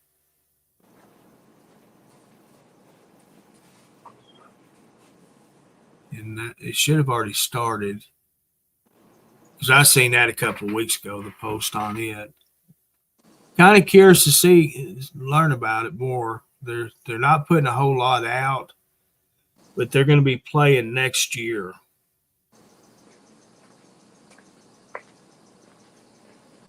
I don't even know if they're planning on building a stadium where they're going to play, anything about it. I thought, well, maybe they'd probably use a local high school field till they get it built.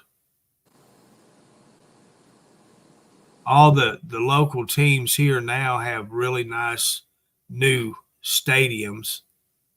Got the artificial turf and just really nice ones now.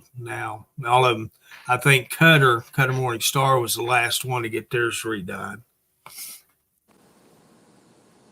But they've had ours for several years now, and it's still just as nice as the day they built it.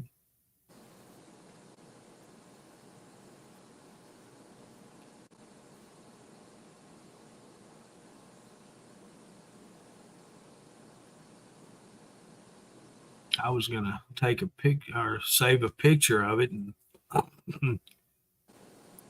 put it on here to show everyone.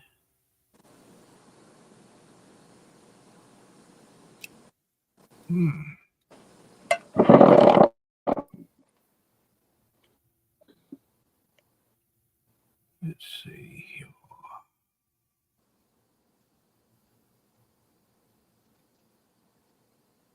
Boy, ain't they full of crap.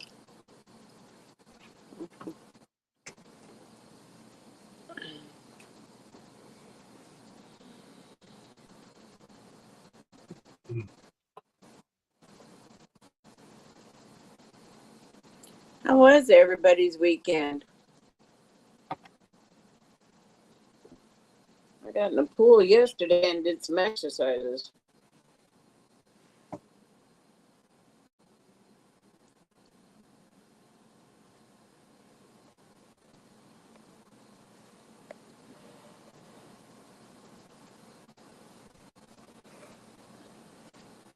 Hi, Kathy. Good morning.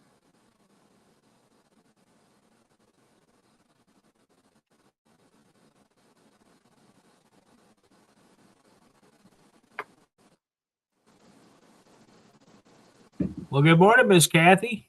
Good to see you here this morning. Good to see everybody. Mm-hmm. It's been taking everybody a little while to jump on here. Well, we was up over 20. And hey, good morning, Betty. How you doing? And when Dennis said he'd be back, I guess they went with him. Yeah.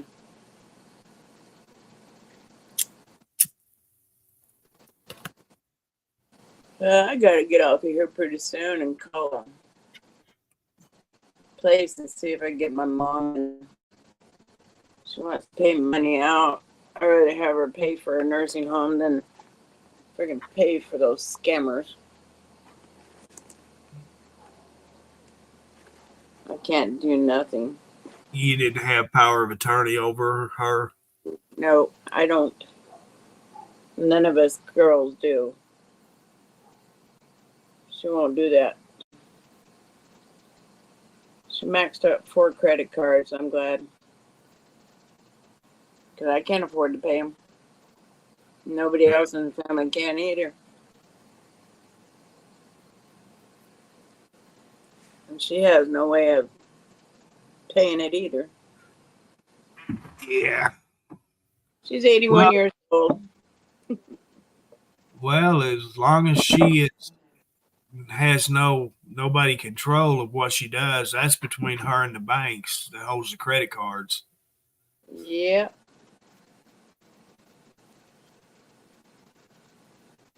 Hi, Betty.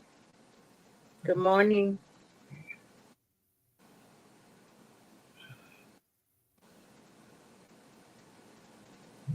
Yeah, we got one on the YouTube, got 7 on Truckers TV, 6 on the television channel, and 6 on the Veterans Life Corp. Cool. So they're spread out. Yeah. None on Truckers TV Live or the Dennis's page or the transportation page. They're all on the others, which is fine. You know, that's the thing. Get them on all the pages. Be good, great. Yes. Share, share, share. Well, a lot of the pages I can't share. I don't know why you couldn't. It just doesn't show that you can share.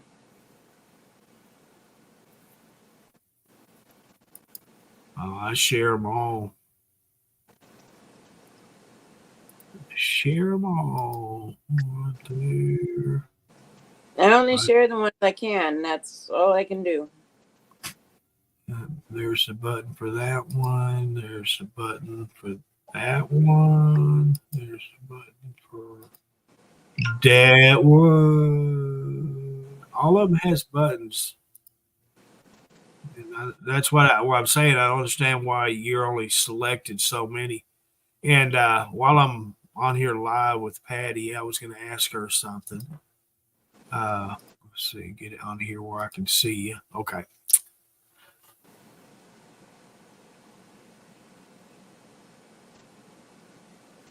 All right.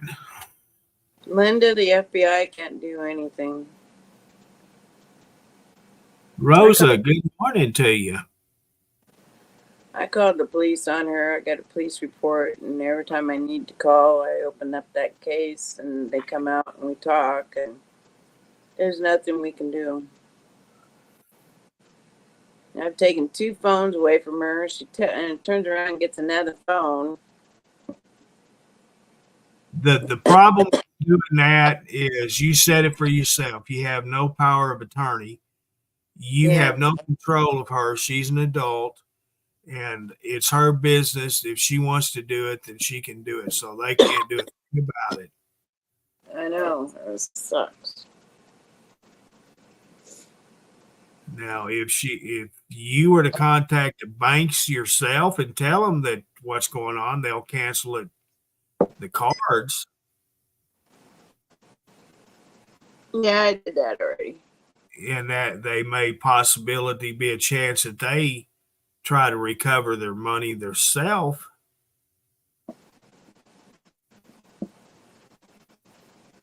You know, that's a possibility to look into. Even though she voluntarily sent it, but her at her age and all, and with all the scams that's going on and everything, the bank may take it upon themselves to try to recover it themselves.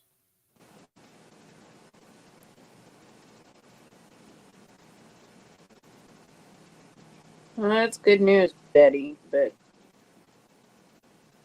we live in Arizona. The laws are different out here.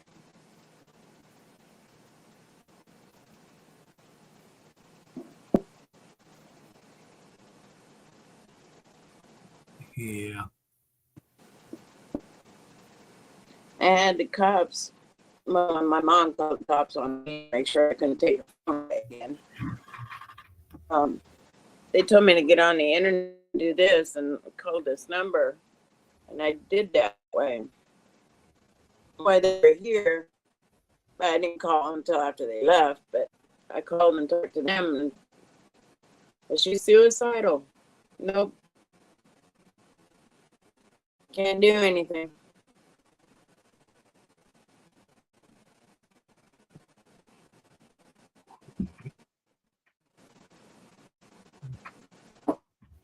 I can't block the people, Irene, because I don't have her phone.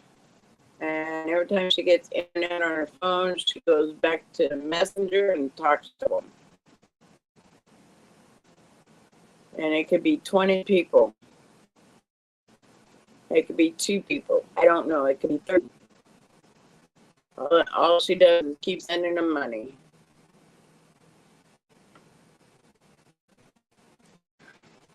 I've been going through this ever since May. Today I gotta call our bank and see what we can do because my husband's on her bank account. Well,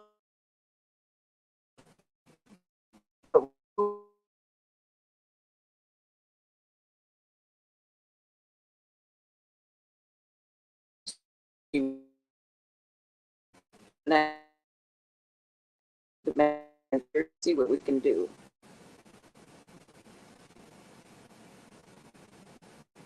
I know. Tell me about it. There's nothing I can do so far. Call this place and see if I can get her in a nursing home.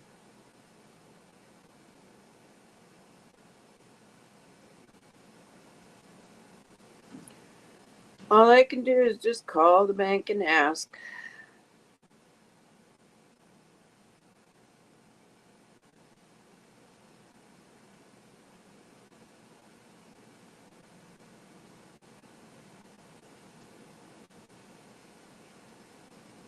He's got to be very careful with that bank card because he can get in trouble with it. She can call the cops on him.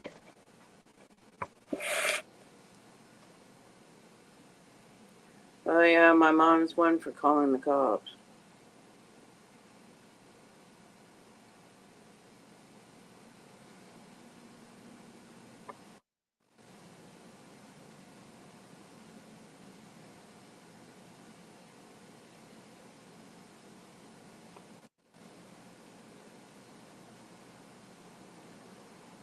Problem is, it's her Social Security money, and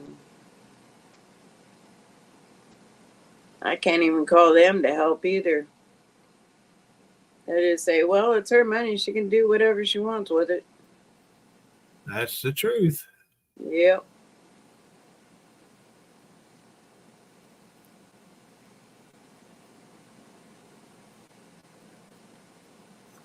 I did post on my Facebook page all the generals that she was talking to. They're different pictures, but the same person or people. And if anybody sees them, I hope they turn them in for fraud scammer.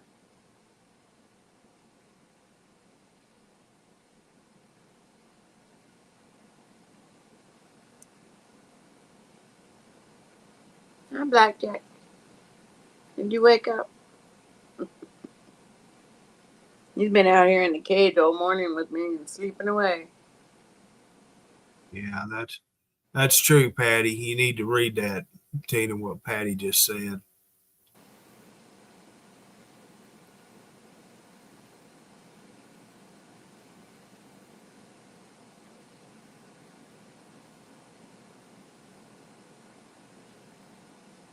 Yeah, I see that, Becky, and like I said, my husband has a bank debit card. He can go to the bank and withdraw money out of her account. He can go to the store and buy stuff for her.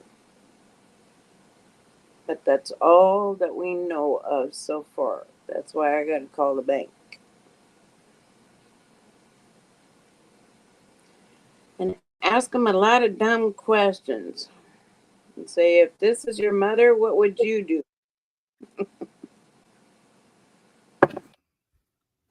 Well, unfortunately, she was living with you guys, and if he has a card, that's considered not just for her, but for you too also, because her living in your home. And so it's not just for her, it's for the home. That's the way the courts will look at it. If she was established in her own home, then that would be a different story. They would consider the other way, but being in your home, that's the home, not just her.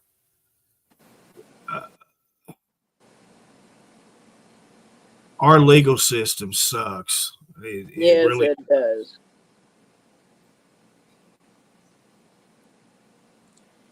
Yes, it does.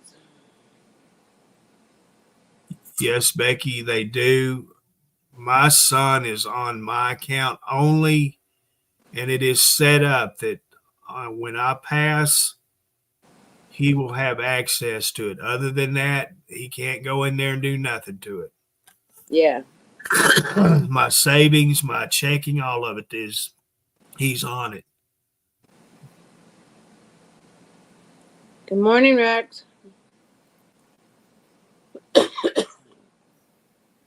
I need to get a hold of a paralegal too and see what I can do there.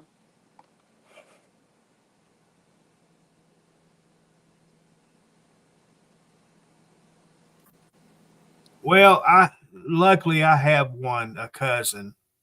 She's helped me out tremendously over any of the situations I'm in. And so I'm thankful for having her. I have my brother's ex-girlfriend from high school. I've kept friends with her all these years, and that she's one also. So I've got connections. Patricia, yeah, I heard about that, but I got to prove that she's incompetent. Exactly. And as long as your mother can answer questions to whoever's checking her, testing her, then that's not incompetent. I went through with that myself, Patty, and that ain't happening. But the problem is, my mom is money laundering. She can go to jail for it. But I have to prove that too. You shouldn't say that over public worldwide internet. Yeah, we can't do that. But yeah, to prove that someone's incompetent is really, really hard to do. And even my ex-wife, in the condition she was, she knew how to work the system. So all she had to do was say no, yes, no, to the right questions. Well, there you have it. Bam. You can't prove it. Yeah, my mom would be the same way.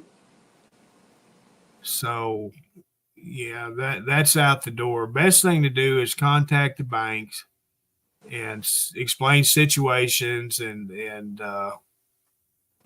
once this is a thing now, once if she does go to a nursing home, whatever, the nursing home is going to start taking her Social Security. That's what's going to pay for her nursing home. And so if you are connected, if your husband still has a bank card, he needs to get rid of it. He definitely doesn't need no ties to that bank account.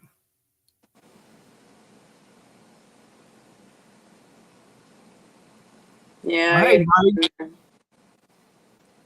I gotta get in there. A couple of phone calls and see what I can do.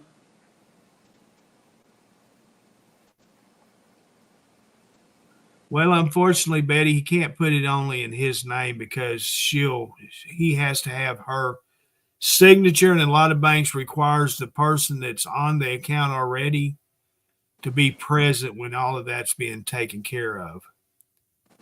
You can't just call them up, say, take your name off this account. You can't do that. Yeah.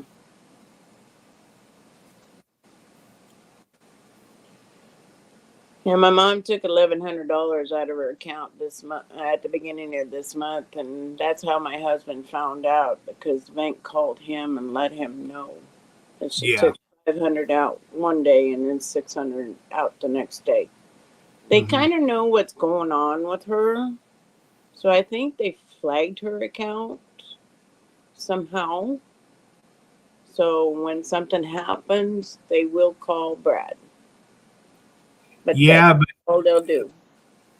But like I say, she still has full control of her account. She can do what she wants. Yeah. Brad Brad has no control. He can only do what he can do, and that's just talk to her, tell Yeah. you what's going on, and talk to her. And so that's not helping. You've already done that. It's going to take more than that. Even if you hired an attorney, chances are it's going to be wasted money for you guys because, like I said, it's your mother's. She has the right, as long as she is proven to where she cannot, you know, like Patty said, incompetent. As long as she's knows right from wrong, she's doing what she wants to do, and you can't stop her.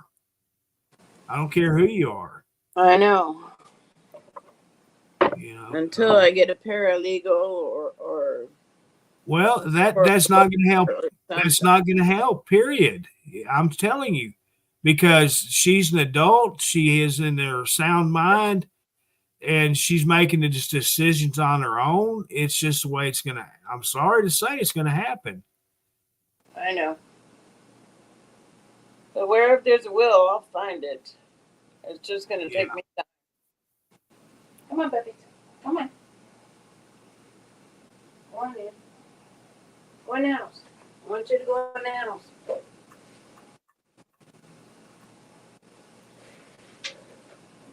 Come on, baby.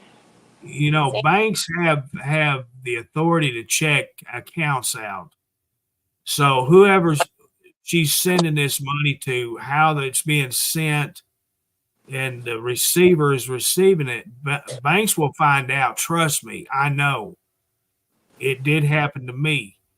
And they will take action if they know that this particular situation is a scam, and they will seek, they'll get their money back.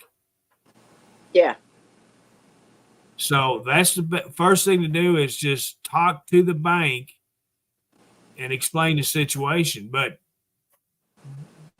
let them know that these accounts she's been giving this money to all this time, and you have no idea what it is or who it is, if they could actually check it out. And it's coming from their bank, so they should check it to see.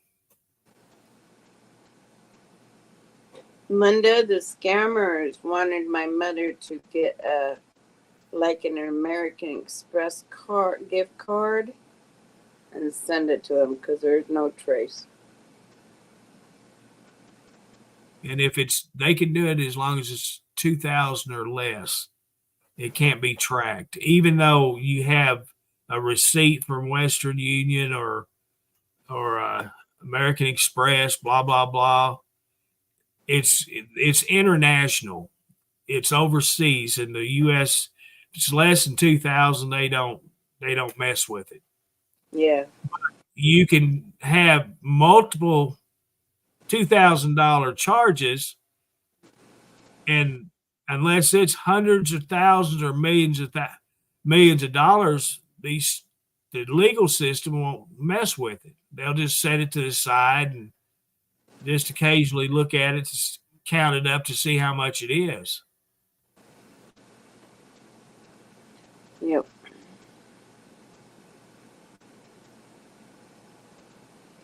But thank you guys for all the information and the best help you guys can give me.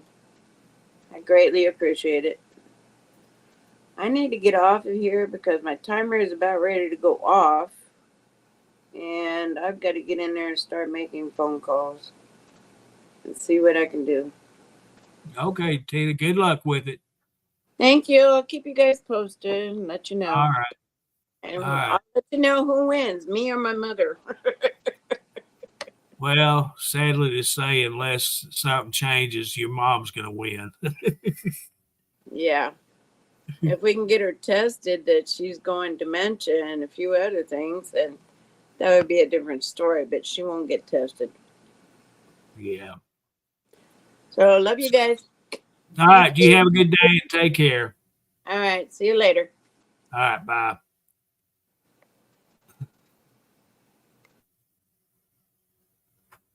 All right, let me get caught up on these comments. They're all the Tina, but we'll look at them.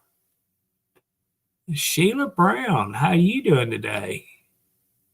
Good morning. I don't know that I've seen you before. Are you new to the podcast?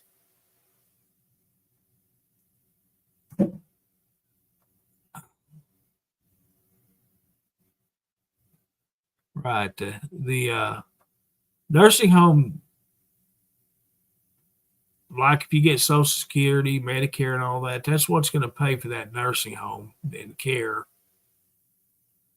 So that's why I told her she needed to get her husband's name off that account, so there won't be liability connections there with them. And yeah, you can sit back and not like it all you want until you try to get it fixed. It's not going to get fixed. So number one, a bank, which is apparently where she's using a debit card from, needs to go there. Then she needs to contact credit card companies. Yeah, that's what they did with my grandma too.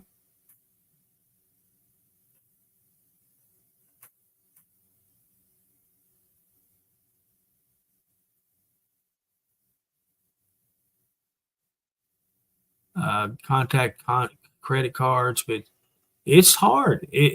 That's something that they're going to have to accept, that they have no control over it. She can do with it what she wants, and she's chosen to give it to whoever. Well, that's like kind of like me saying, I'm going to give all my money to Dennis Adams, right? Well, excuse me, I have. But no, in all reality, that's the way it works. Well,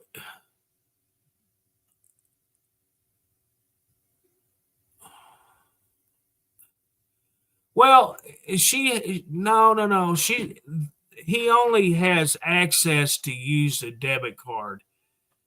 She has full control. The mother still has full control.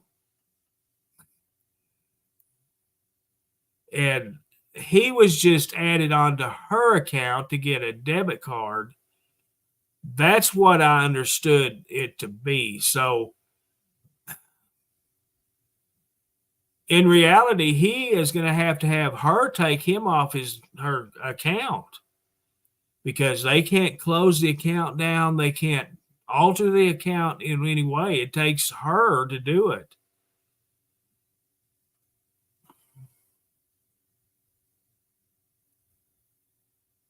And the only way to fix that problem is take the money out, change Social Security into another account, and add her to your account. That would be the only way that I would know that can be done.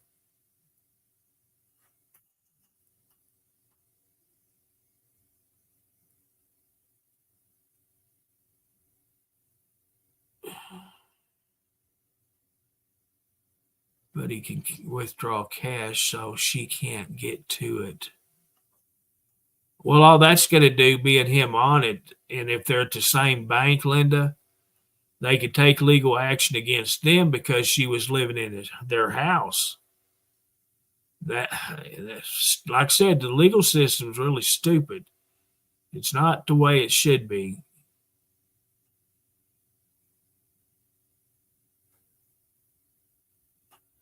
Well, like me, my bank, I use a bank here. It's more in-state.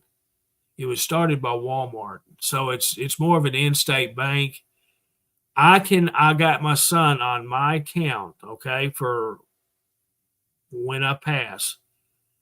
He cannot go call and do anything. I have to be here on the phone with him I have a secret code that I've got set up that he don't even know about it. I have to give that code to verify it's me that's here talking to him, or I have to be at the bank for him to do anything. He can't do a thing. I mean, nothing. He don't have a card. He doesn't have no access other than on death. You know, setting up to where you have access to a loved one's account is a way to go most cases.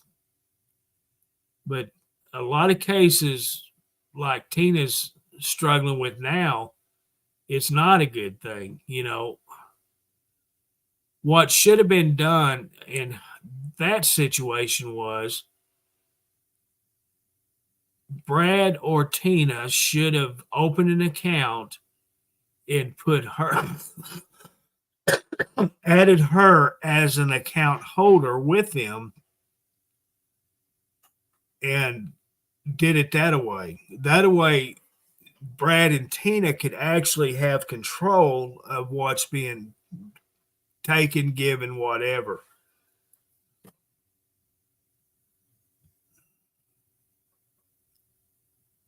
That's what my dad did with his bank account. He added me and my brother. When Dad passed, we had to present a death certificate, and we got all control of the bank. We did what we had to do. No, it's not Amazon. No, ma'am, not Amazon.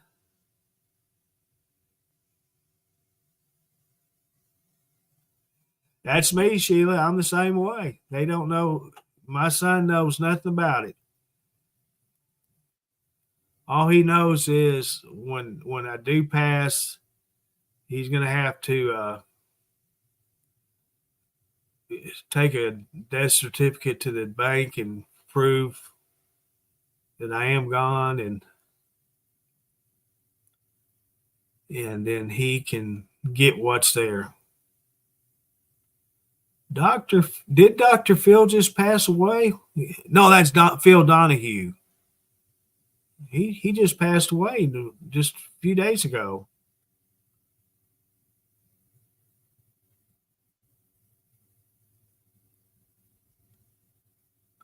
But yeah, Dr. Phil, where are you?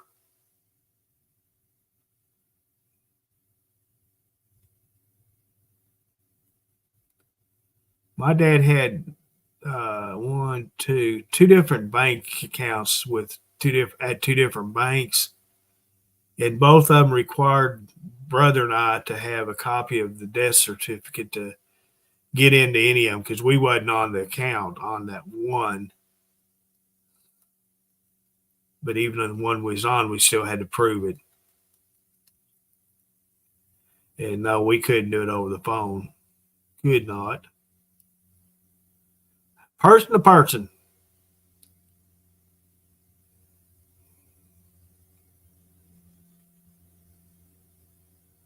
That's me, Margaret. I got all of my business here in my safe. And boy knows how to get into it. And I got all the money in it that he needs and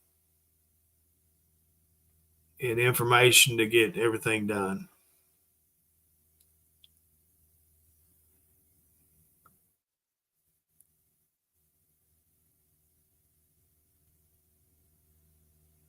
Well, now wait, Linda, you're talking about something you shouldn't be talking about. They don't need to do nothing.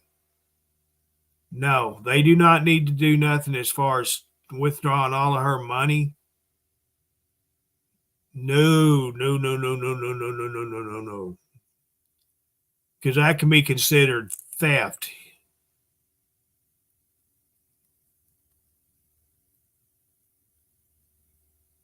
I'm telling you right now, they don't need to do nothing but talk to the bank. Plain and simple. The right attorney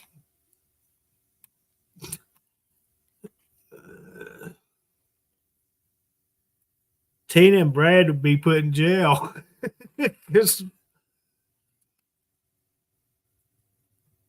Well, yes, it does. Regardless, he has a debit card, and all she has to say is he stole my money, and there you go. He didn't give her. He didn't give him authority. She didn't give him authority to take it all out. So there you have it. I'm telling you, they don't need to do nothing to that banking account. You know, we're sitting here thinking, oh, she's incompetent, not in the right mind, and all this, what we're hearing from Tina. But, you know, you got to take it the opposite side, too. I don't know the woman. I've seen her one time in my lifetime, and that's when she showed her to us on StreamYard. And that's the only time I've heard her talk in the past over the StreamYard. But the thing is, Linda, we have to remember if she's battling Tina, that means right there, yeah, she's in sound mind because it's her money. She's going to do with it what she wants.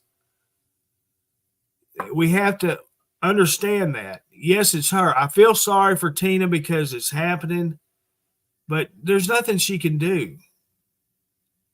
Now, whether the bank wants to stop it, that's between the bank, not Tina, not Brad. Tina can't, Brad can't because he's only added to the account to use the debit card.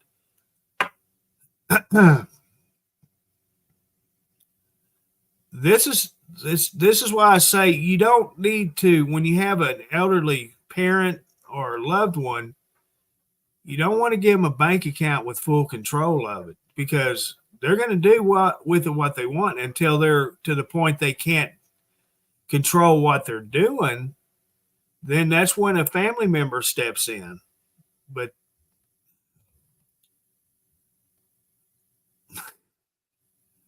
I don't know. I need to quit talking about it because it's really a serious and sticky case because we don't know her mother. We don't know the condition her mother's in.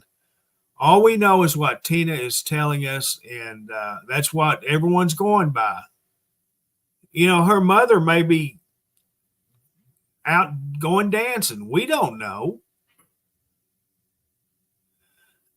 So it's a two-sided story. It's like every situation. There's always a right side, wrong side. Then you have a neutral side, which we are in.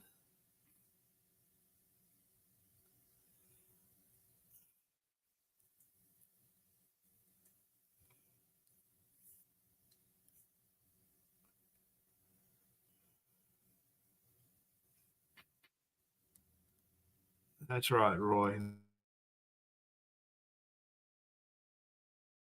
They definitely can. You know, that's why I say if she lived by herself and all this was going on, that's a different story. But unfortunately, living in the home, it's not her stuff. It's the home's money and all that.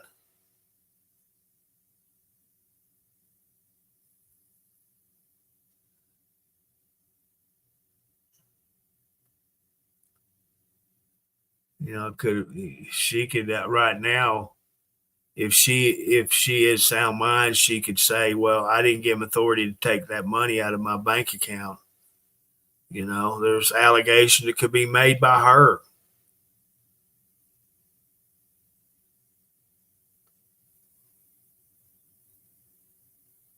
Oh, does she, Linda? See, I didn't know that. That right there tells you there ain't nothing incompetent there.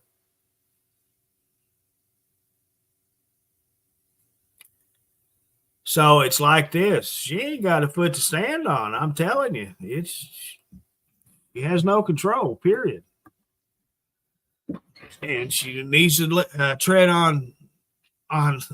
lightly because you know she gonna really make her mom mad, and do something that she really will regret later on down the road.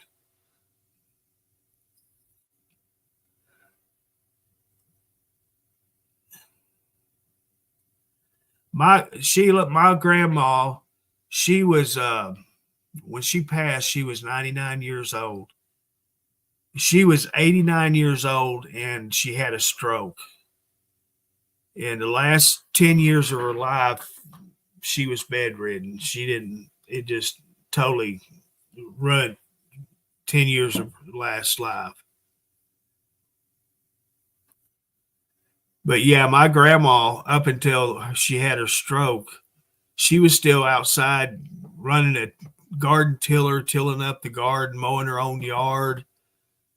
And these with hand tiller and a hand mower. She didn't want no ride more. She tried driving one time in her life, and that's when she was a kid, and that was her brother's old pickup in a field.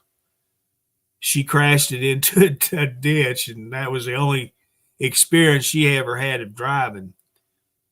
But yeah, she, like I said, my grandma was really, really there. And when she had her stroke, things just didn't add up. Sunday was day of rest. She is a really religious lady. And so she worked hard through the week, and then Sunday was day of rest. She'd go to church Sunday morning, Sunday night. And but she went to church that Sunday morning, and she started gathering up laundry. She lived by herself, and she'd come to Dad's house and do the laundry, because it was just Dad and the grandkids at that time. And she come up to the house on that Sunday and was gathering up dirty clothes and was doing laundry, which she'd never done that in her whole, in my remembrance ever. So there wasn't something right there. So we knew that something was coming. At the time we didn't. We just, what are you doing, Grandma? Kind of what's going on. And then after she had her stroke, she fell on the landing. Their house, 2-story house, and the front door had a ceramic tile landing on it. And she hit her head on it, and that's what happened. She had a stroke, and then the falling finished it. But she lived 10 years after that. But she didn't know any of us. There at first, she knew Dad and Dad's sister. And she was at the hospital, and they had one of them signs that said, don't let the patient get out of bed.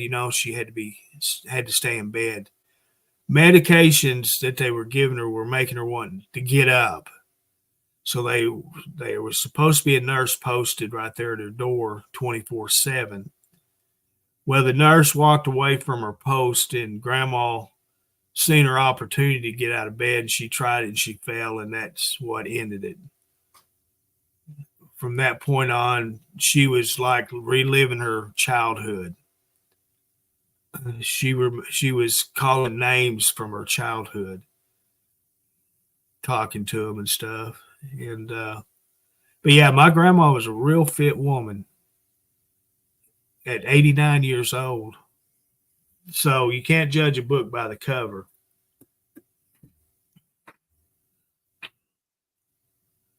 Look at old Lee. Lee, what is he now? 70, 80 years old? I think he's 63, 62. Well, good morning, Miss Becky. How are you today? I'm doing good. Well, let me rephrase that, Rebecca. Most of the time, I'm happy. Boy, the other morning I wasn't. I was mad at the world. And actually, after I did that stream, I thought about it for a while, and I thought, well, I wanted people to know how I felt. But then again, I was kind of embarrassed, so I actually went in and deleted the video. So Miss Linda Inchfield called me, checking on me. Are you okay? I said, yes. I'm just disgusted. You know how I get. And we talked and we talked, and she settled me down, and I told her I wasn't going to do this for a while, but you know me. I can't keep myself down for too long. So I got another one going this morning, and we had Dennis on stage for a little bit. There in the beginning of the podcast. Let me just say the world, okay? I'll just say that.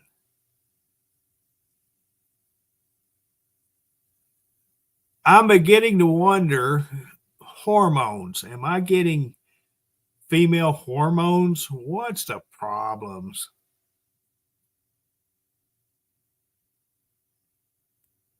That's right. Thank you, Linda.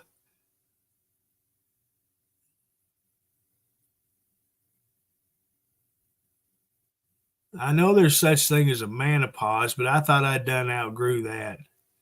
Hey, Miss Brenda, good morning. Yeah, I thought I'd done outgrew that.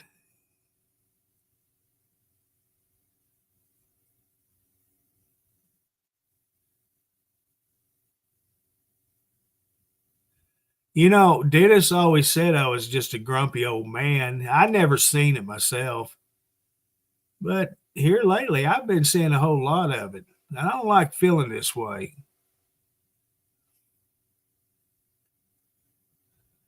Well, I appreciate you guys. I've told you all that several times because I do. Without you guys, there wouldn't be me. And I do. I really appreciate you guys.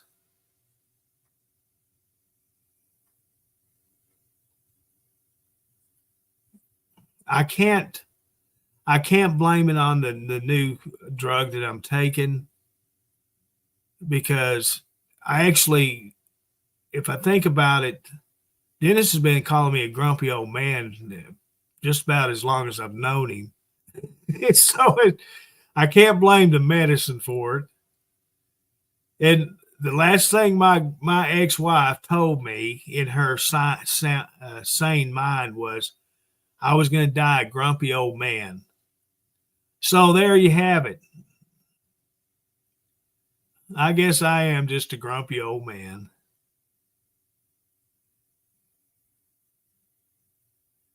That's right, Brenda. I always do. I feel so much better.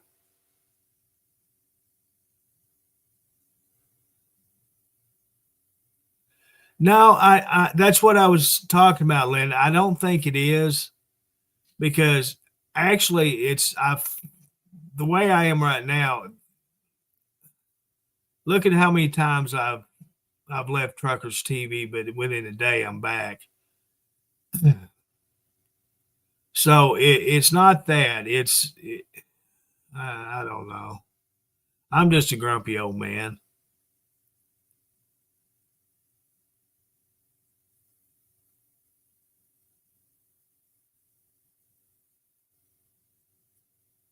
The only thing is, I wish my ex would have said it this way. You know, you're going to die a real, real, real, real, real old, grumpy old man. Because I've been a grumpy old man apparently for 10 years already. And I don't want to die anytime soon. I can't take that testosterone enhancer, you know, what all that supplement stuff. People with high blood pressure are not supposed to take that. I don't know if everyone knows that or not.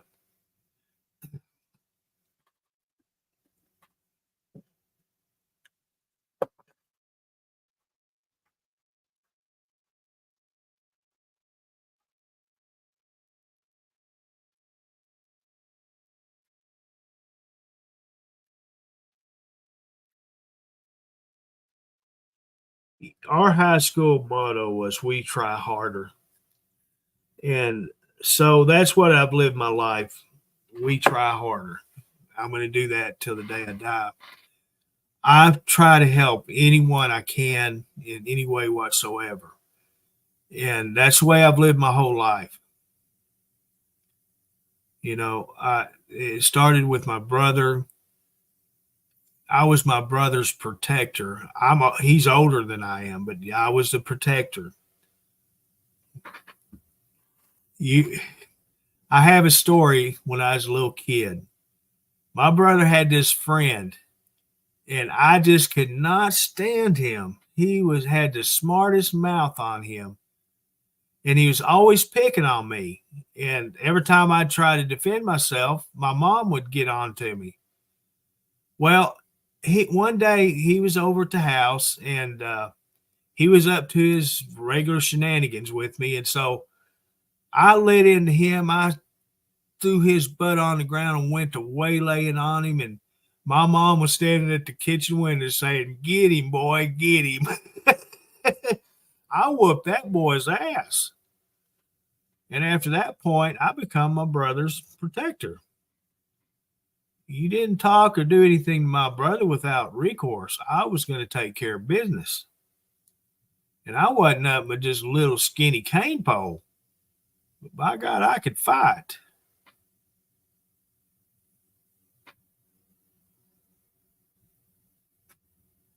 But anyway, I try to help anybody I can, whether it doesn't matter how. You know, you cross me once, I'll forgive you. You cross me twice, well, I'm stupid. But I was raised not to hate. Don't have hate in your heart. Don't forgive those that you have differences with. All of this, you know, that's how I was raised. And I try to stick with it to this day. You know, I've had situations since I've been on Truckers TV, and I've actually forgiven them. But you can't forgive somebody that does not want to be forgiven. And unfortunately, that's the case. I have a few that just keep coming back and coming back, that they don't want me to forgive them. They just want to keep going and going and going, and I'm not going to deal with it. I have to take care of myself, right? And so these are the people that have really drug my name in the dirt, and not just mine, Frank, Norman's, and Dennis's also. And these are the people that talk so goody on these streams, but once they're on other people's streams, they talk bad about us. Now you just keep doing it and keep doing it, and I'm not going to forgive you. You know, maybe one day I will, but until that day comes, it's not going to work. It's not going to happen.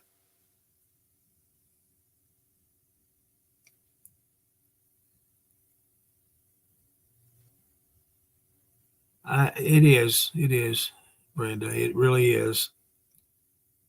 You know, I'm at a comfortable stage in my life. You know, I'm retired. Really, I don't have to want for anything. Everything's paid off. I just get what I have to get. And so I'm comfortable. And I do this Truckers TV as a volunteer thing. I do it just because if I didn't do it, I wouldn't have anything to do. I would probably go nuts. So it gives me something to do. I've learned a whole lot of things to do with Facebook. So, you know, if anyone has questions about something that's happening, I can sure try to help you. And, but please don't call me. Just give me a heads up, and I'll do with what I can. Okay. And keep in mind, I don't just take regular phone calls or video calls, because I need to know who I'm talking to. But yeah, I've always been this way my whole life. My dad always fussed at me because I'd buy something and pay this whole lot of money for it. And I see somebody that's talking or saying, boy, I wish I could have something like that, or I need something like that. Well, you know what? I give it to him.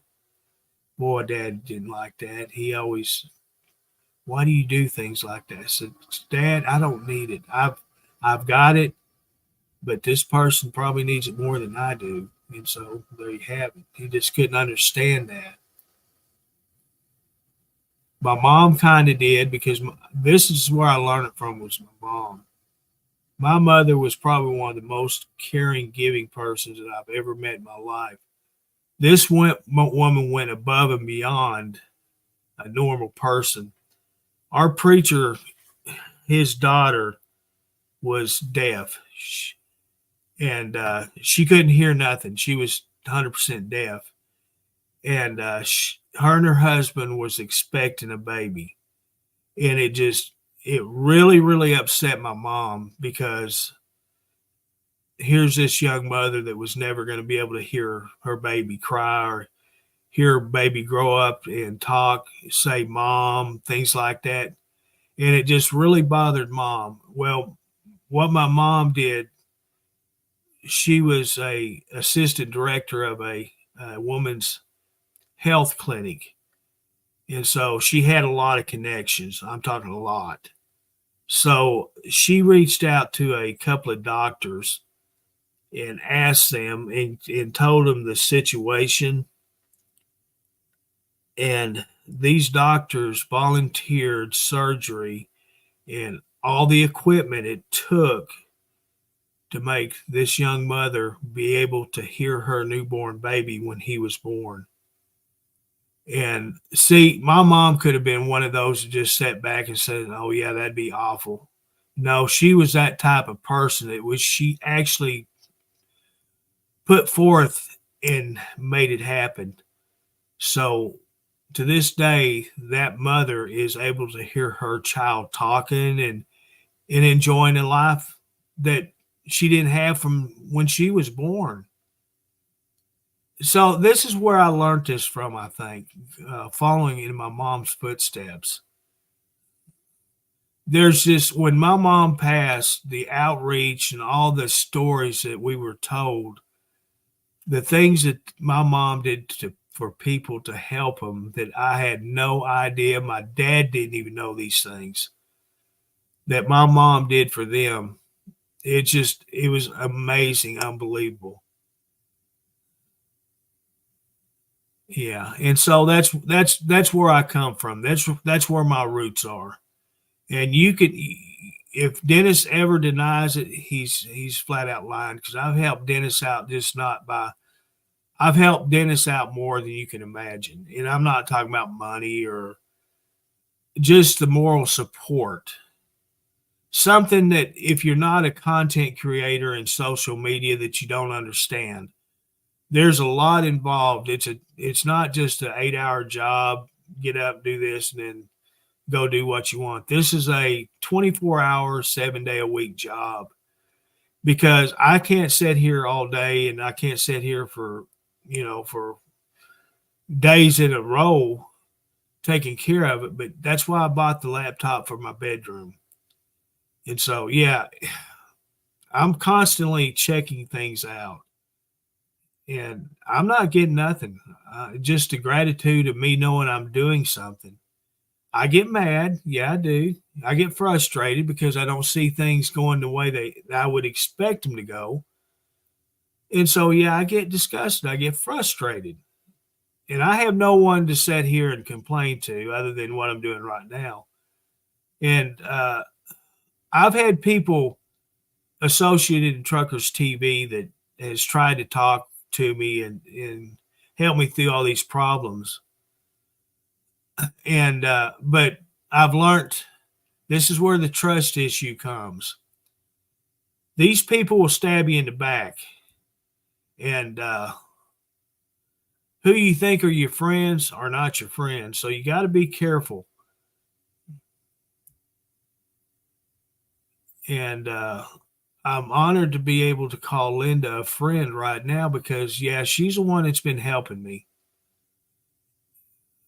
She can tell when things are not going the way they should. She'll reach out to me, and that's all it is a friendship. Something, her and I talked one time about this. Even though I'm divorced, I live by myself, and you think oh, that must be nice to be able to do that. No, it's not. Because when you're someone that doesn't get out of the house and you don't have friends or people that you can call you friends, you don't understand how it is. I was married 24 years to the same woman, and the last 3 of it was not very good. But previous years before, I couldn't have asked for a better marriage. I'm not kidding you. We were one of the lucky ones because I could actually say we had the perfect marriage. and that goes to show you how quick things can change, and it did. And unfortunately, it had to end the way it was. It ended. So you become accustomed to a female voice, whether it's a friend or whoever. I think that's why I like Family Guy, because I like Lois's voice. But anyway, it is not companionship. It's just someone you can actually talk to. And Linda stepped up and took that role for me. I just don't. I'll talk to my son and Erica, his wife. I'll talk to her maybe once every 4 or 5 months. I talk to my son at least 2 or 3 times a month. My brother's about the same way. I don't talk to my nephews hardly ever anymore. And so it's just me here with 3 cats talking to a box on my desk, So you want that. What do you call that? You want that human connection.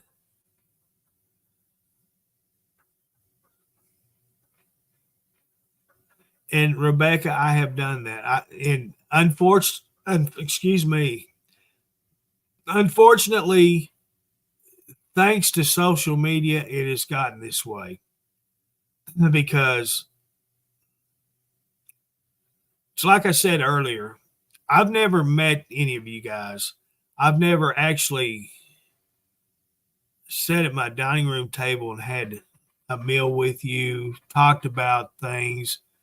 So I don't know you. You're all acquaintances to me. I can say that, yeah, some of you guys I could consider friends because you're always here with me. You're always just encouraging me what I'm doing here. And so, see, I would consider you guys friends. But it takes a special person to be a true friend. My ex-father-in-law told me this, and I believe it. I've lived it ever since he said it. He says, you meet a lot of people in your life, but you have a lot of acquaintances and very few friends.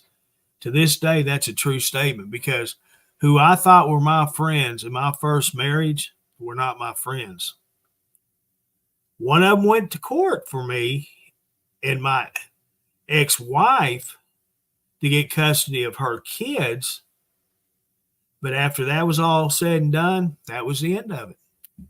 To this day, I have not talked to the man that I thought was my true friend. I hadn't talked to him. Hadn't seen nothing of him. I don't know whether or not he's even still living. I don't know. But he would have been the only true friend I've ever had in my life.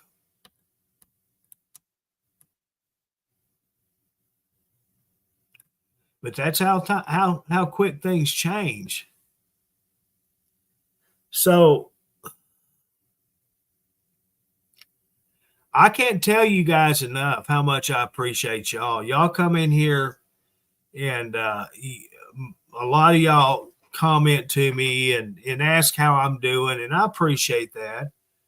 You know, I have good days and bad days like most people do, and most time I'll just say I'm good, because what difference does it make if I sit here and give you a story? Oh, this hurts, that hurts, and there's nothing I can do about it. So why drag it out? Just, I'm good. I'm having a good day, man. Everything's beautiful here.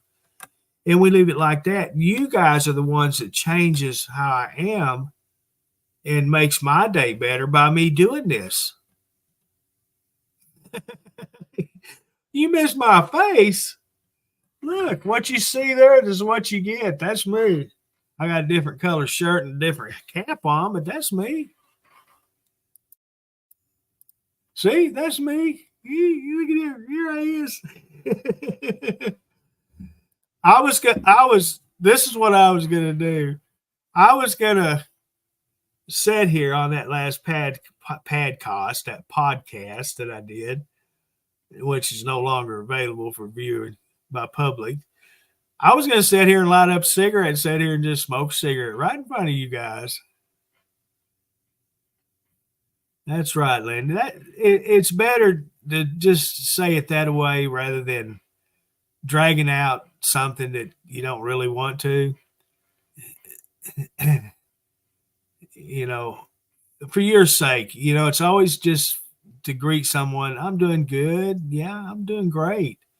Because the whole idea of this podcast is to come in, have fun, and get everybody talking to each other and to the host on stage and all. Just have a really good time. But when we start talking about medical issues or this or that issue, it drags the stream down. You know, it makes the podcast not fun anymore. Well, thank you, Miss Becky. You guys, you really do. You help me more than you can ever imagine. But that's the whole that's what this is for, to have a good time, not to talk about this or that, or it just stalls and drags the chat down. And that's why I always ask, you know, if you want to come on stage, talk to us. I'd love for you guys to do that. Or people that don't ever comment that watch, and I thank them for watching. But you know, just pop on and say hi. You know, make a comment, say hi. Let me know who it is that's watching, because I know there's more than 18. There's 18 people watching right now, and there's more than 5 people. Well, we got 5 or 6 people making comments. So there's 14 or 15 people that's been watching and hadn't said anything. Margaret, I've told you guys, you know, look at me. You can turn your camera off.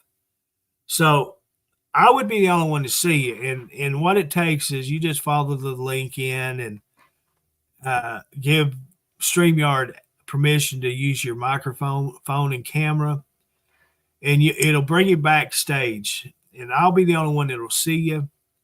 And once I see that everything's good and all, you can turn your camera off.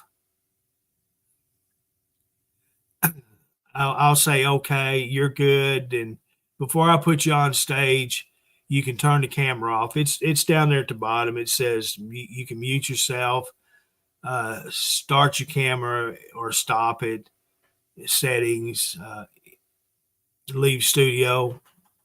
Well, you can actually turn your camera off, and then all we can do is hear your voice. It's real easy to do. If Roy can do it, anybody can. But yeah, you guys, you make a good show or make a bad one. That's what it takes. It takes all of our participation in how these things turn out.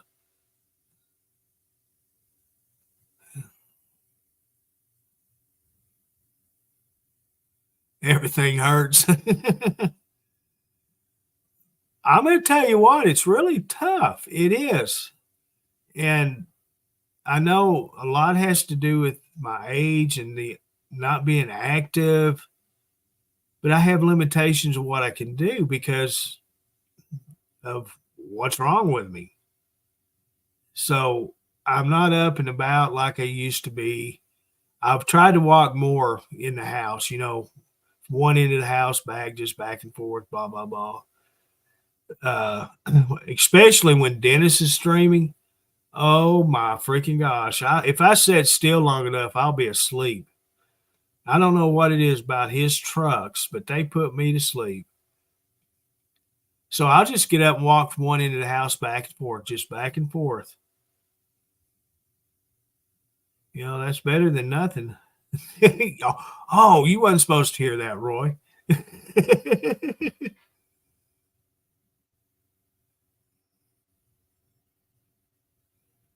Oh, yeah, I do talk a lot of food, don't I? I'm a foodaholic. I was going to have that salad last night with that steak, and after that steak was nearly done and had that tater in the microwave, and man, that's too much food. I can't eat salad and that steak and potato all together. So I said, I'll have the salad for breakfast in the morning. And look at me. I'm sitting here talking all this and not eating my salad. No, it's not that he's not boring, okay? Brenda, what it is, something about the microphone on his telephone and the rhythm of his motor of his truck.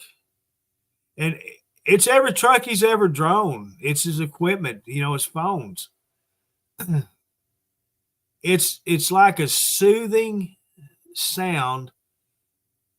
Some people use wells talking or water running, all these things to soothe your mind, to relax you, to make you sleep.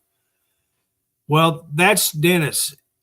If I ever have a hard time going to sleep, I'll actually go turn on Trucker's TV and go back to one of his videos, and I'll actually play it, and it'll put me to sleep.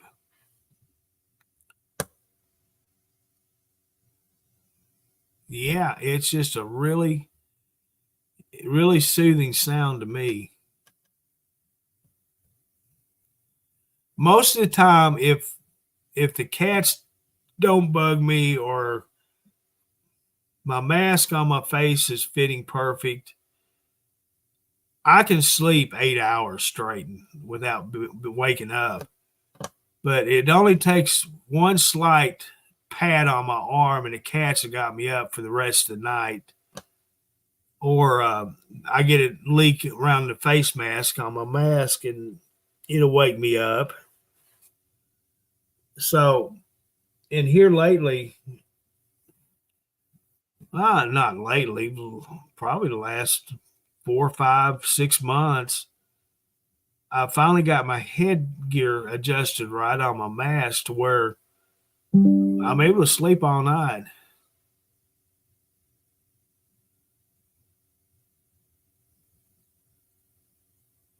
And plus, another thing is helping is staying up till 8 or 9 o'clock at night, not going to bed at 4 o'clock in the afternoon. There for a while, I was following my dad's footsteps. He'd get home from work. Mom would have supper made. He was a used car salesman. Go figure that. But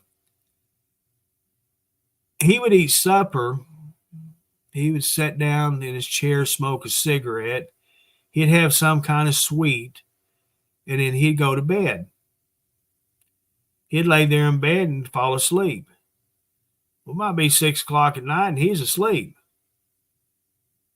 Well, after I retired, and this and that, the surgeries, this, that, I didn't do nothing. I mean, freaking nothing. All I do is sleep. To the point that I got lazy and didn't want to do nothing. And So I've had to make myself start staying up again. And that's what I love about this streaming company. I have all these channels that I can programs that they're not commercial interrupted, that I can just turn it on. It's just one episode after the other episode. You end up to the point you want to puke this episode. You've seen it so much. But I'll sit here and then all of a sudden I get my recliner at 7 o'clock. And before you know it, it's already 10 or 11 o'clock and not even realize it. Because, you don't have to stay awake if you don't have commercials. I had to stay awake to mute the commercials, but they don't have no more.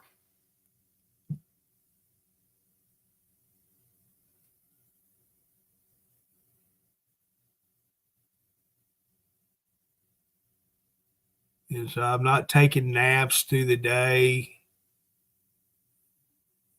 I'm trying to change everything about me, my diet, my habits. And I figure some of my grumpiness can be related to me not eating all this junk. Yeah, I wish I had Little Debbie brownie right now. I guarantee you I'd tear that thing up. Or a honey bun or something that I enjoyed eating. But no, I don't even have it in the house no more. I told Cody weeks ago, come get this stuff or I throw it away. He left out with 2 big old grocery bags full of snacks. So what do I snack on now? Yogurt, celery stick, broccoli, carrots. Yuck.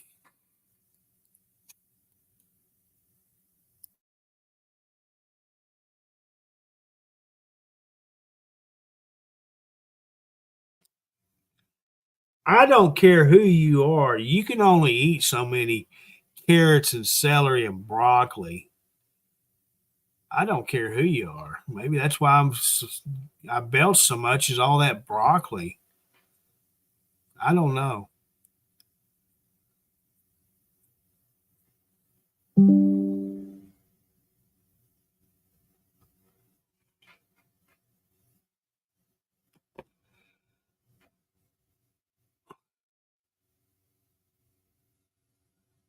I confess. I have wanted them apple cider donuts since the last time I left the fair back in 1991, 92. I don't remember. But Walmart started selling something that's called apple cider donuts. Well, I tried to get them once before and they apparently had sold out of them. So this last grocery delivery, I put them on my grocery list. It's only a half a dozen. And so I ordered them and lo and behold, they had them and they got delivered to the house. So I ate one and it's not really what I thought these were going to be. Because I was expecting what I used to get. They were basically just donut holes that were made out of applesauce and just, they were so good. They were deep fried, just out of this world good. And so they wasn't what I expected. But anyway, I did eat them. But I had 2 left the other night. And I sat in here at the desk. It was probably 9 o'clock. And I said, well, I got them. I need to eat them before I have to throw them away. So I grabbed them and went to eat them. And I checked my glucose right after I ate them, and it was like 120. And so I thought, well, it's not, so far, nothing has affected me real bad. I've been keeping in the limits of what she wanted me to. And so I went to my recliner, went to sleep, and got up the next day. And I was sitting here. I was fixing to take my glucose, so I got some stuff out and I took it and I read it, and holy crap, it jacked it up to 204, and that was my first morning read. And I can only imagine what it was through the night. I mean, that's been the highest it's been since I've been doing the Ozempic. So that right there tells me I ain't gonna get no more donuts. They were them cake donuts. Yeah, they were okay. If I was gonna cheat and eat donuts, I would get the plain cake donut that Walmart sell. I love them things. No sugar, cinnamon, none of that chocolate or none of that mess. Just a plain cake donut. I love them. That's my favorite donut.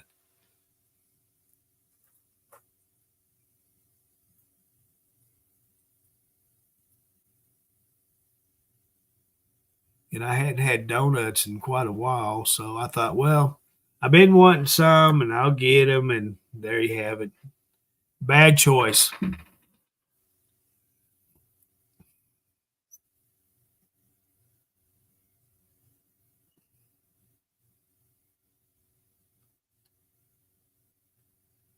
Was it Intamins? I think it's pronounced. They make pastries and donuts. And right, yeah.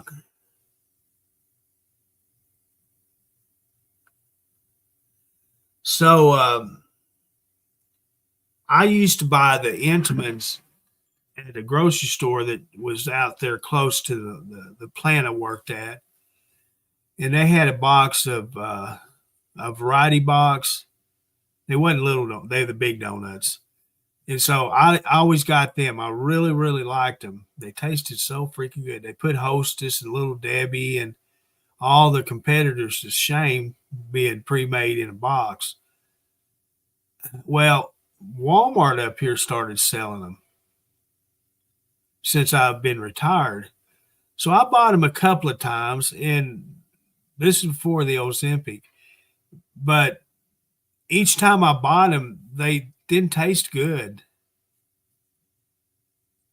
And I kept thinking, well, maybe it's just a batch. So I bought that second box, and no, it wasn't a batch. It was the donuts.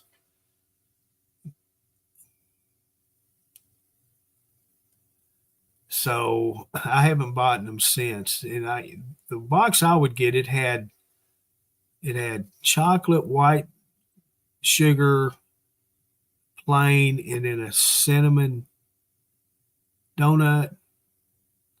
You had 4 different ones. Had 3 of each in the box. So it gave you a variety of donuts. And I used to like them. And it's hard, now the donut shops around here, when it comes to their cake donuts, they don't keep them round, they flatten them down. They'll make a round donut, flatten it down, and then they'll fry it. I don't get into that. I don't like that. It might just be a visual thing, but nah, that ruined the donut right there.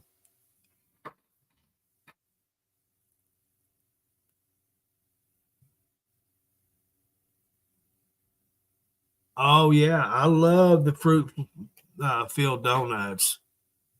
I was getting the cream cheese cherry danishes at Walmart. Oh, I love them things. Mm.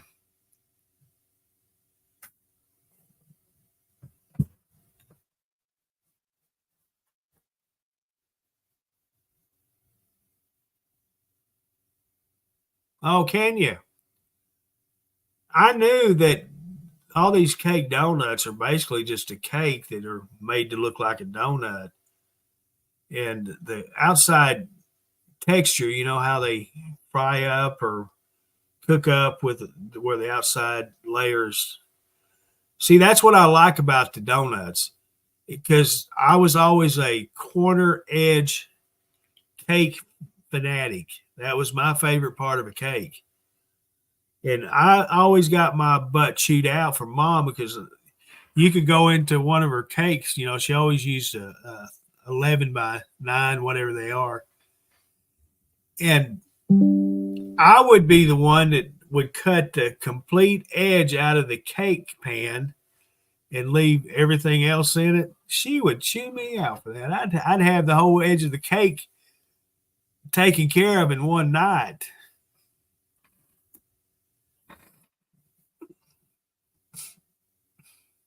I've had a Sprite cake before. They were pretty dang good.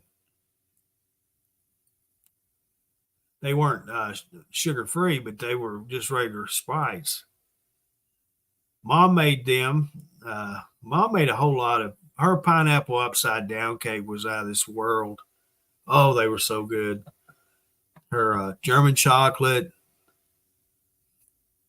And back when I was a kid, I didn't like frosting, so she would always leave part of the cake without frosting on it. Right, the crunch. That was what I was trying to say. I couldn't. The words just couldn't come out. But the crunch of the cake or the donut, that's what I like about them.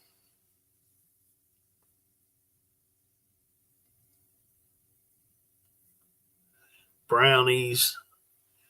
The only thing that I would get in trouble for eating before it was ready was fudge. Mom made some of the best fudge. She'd use them English walnuts in them. Oh, they were so good. Even her brownies, that's what she could put in them. But the fudge, she would make it, put it in her pan, and put it in the fridge to firm up, you know. I'd sneak in that kitchen while that fudge was still soft and runny and all. I'd get me a big old bowl of it out. She'd go in there to get her some water or something, and she'd see that. She'd holler at my name. I'm going to whoop your ass if you don't stay out of that fudge. So I knew who she was talking to. I'd be the guilty party. That's what she used, peaches and cherries. Yeah, really good stuff. I love them. There's this one lady from church. She always made this one cake concoction. She called it a dump cake because she just dumped a whole bunch of stuff in her cake mix and baked it. There was cherries, peaches, apples, grapes, pecans, walnuts. I'm talking, I think everything she had in her pantry, she put in there. And I'm going to tell you what, that was fit to eat. And it was just a white cake mix. It wasn't a chocolate or anything, just plain white cake mix. Oh, that thing was good. And it did not need no frosting. None whatsoever required. It was good.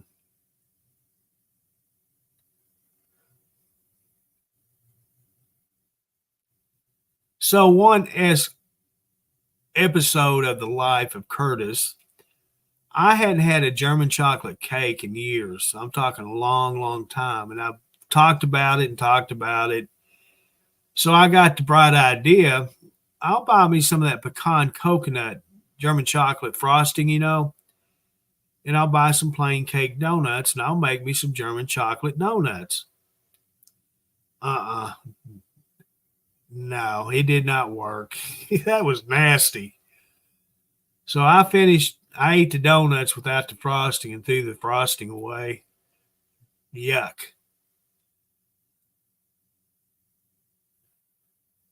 That topping goes on a chocolate cake, period. And every time I order from Brookshire's up there, that's the last thing on my mind is cake. And they actually have, you know, them chubs of cake up there. And they do have German chocolate. But I never remember it.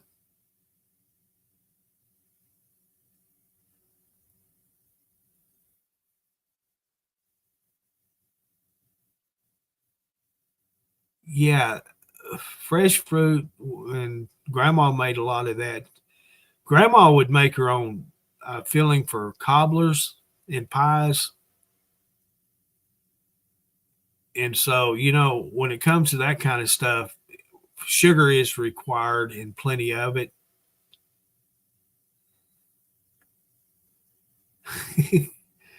I'll get to this story here in a minute, but yeah, I love fresh fruit with a little sugar on it. Anyway, the story about Grandma. My grandma, before Cody started school, my grandma would take care of him. I'd drop him off at her house, and he would stay there till I got off of work. And one day, I was there, and he asked Grandma for a bowl of cereal, and so she pours him a bowl of cereal. It's Frosted Flakes, his favorite. She took out the sugar bowl and just started putting sugar like crazy into it. I'm going, whoa, that stuff's sweet enough. He don't need no sugar. And my God, that boy sat there and ate every bit of that with all that sugar in it and on it, drank the milk, everything. I could not figure out how in the world he could stand it. Well, come to find out, Grandma's taste buds, and she had lost them through the years. And Grandma, when she'd make sweet tea, or iced tea, she would always add sugar and taste it. And when it was sweet enough for her, then that's the way it's going to be. We were there one Sunday having lunch with Grandma, and I told her I'll just take a glass of tea.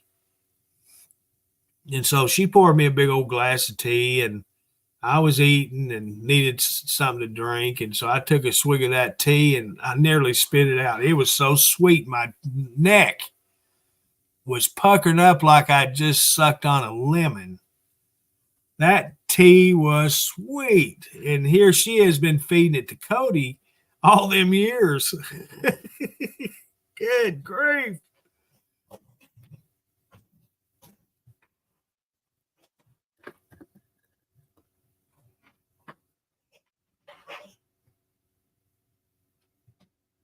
I love both of them cakes to this day. I don't care.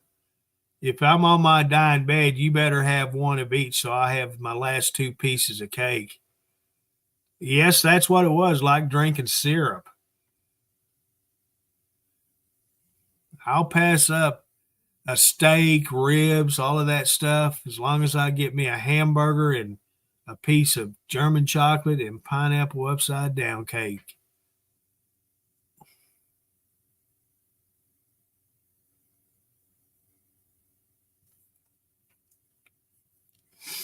I've had hamburger patties, but I hadn't had hamburgers.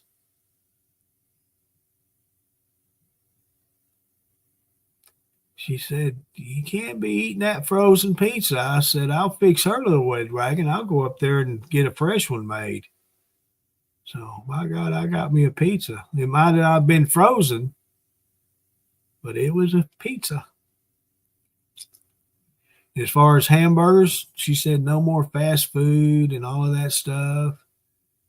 So I bought me hamburger patties. Yeah, bake them in the oven. Make me some mashed potatoes. I'll fix her, You can't do this or that. You got to eat vegetables. Well, last time I checked, a potato was a vegetable. Yeah, but it's white. It's not right. I don't care. It's a vegetable.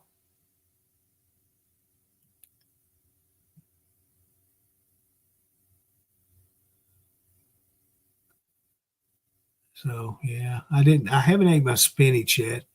And lo and behold, guess what? The collards went in the garbage last night. I did not cook them. Yep, they went in the garbage last night.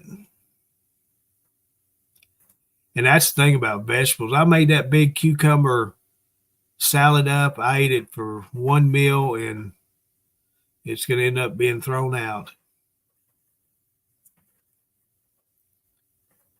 That's why I hate making big meals. I hate making big portions of anything because I know good and well I'm only going to eat it one time, and it'll sit there until I just have to throw it out.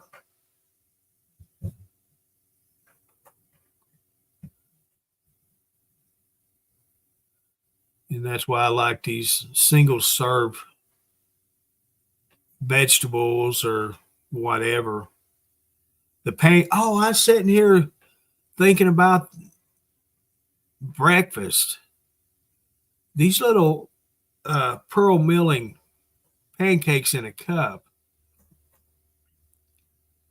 I've got to where I've been buying them, and I can have one every now and then, and that soothes my pancake urge or want. 1 cup is plenty for me. I don't need more than that.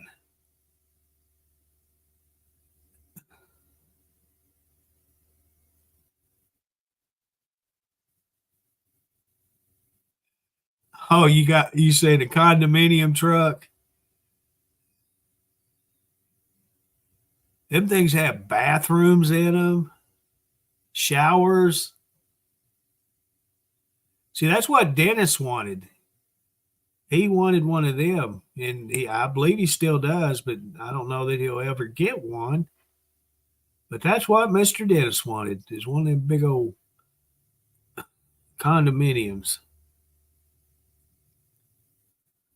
And you know good and well, when you have them, you have that part of that weight plays a factor into your loads that you get. It reduces the amount of money that you can actually make because you can't load your truck like you can with a conventional sleeper or an extended whatever, because that all of that, well, your framing, it adds weight because you have to have an extended reinforced frame. What it takes to make them, it just takes up a lot of the weight that you could be hauling, making money on. Because a tractor trailer commercial vehicle is only allowed 80,000 pounds on most roads in the United States. You can get a permit for special loads, and they do make special license that tags for your trucks that you can get. I know, like the sanitation trucks here in Arkansas, the big trash trucks that they use to go from the recycling or the transfer stations to the landfills with, they have a U tag, which is an unlimited, meaning they can haul over 100,000 pounds. And it's fascinating how much garbage, if you want to know how much garbage is collected in your area, just go to a landfill or a receiving center for trash and watch these big trucks. They're tractor trailers. They're not the little bob trucks. They're the big trucks that are dumping their loads of trash. How many times in a day this one truck and driver are there at that facility? It's unfreaking believable. I myself, in the landfill I was dumping at, I would see the same driver. Heck, I see him so much I got to be friends with him. We were talking, and I'd see him 3 or 4 times in a day, and he was delivering farther away from than I was. And he was one of 7 trucks in his company that was delivering there.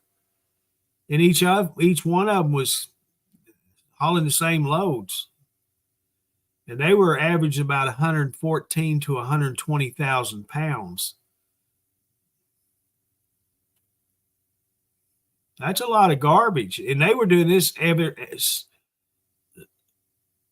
5.5 days a week.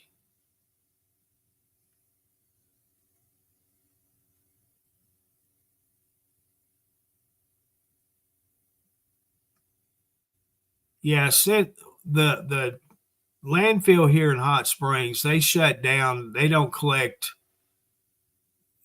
it's not like they used to be. You take your garbage there and throw it in a pile and they bury it, stuff like that, situations.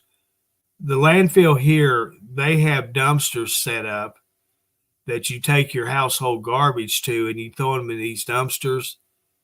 Then they will put it in these big trucks and then haul it to the bauxite. And that's where the landfill was. Okay, you be back. So they're collecting garbage all over the county and shipping it to bauxite to dump it in their landfill. So that's the reason why there's so much garbage. Our county's trashy.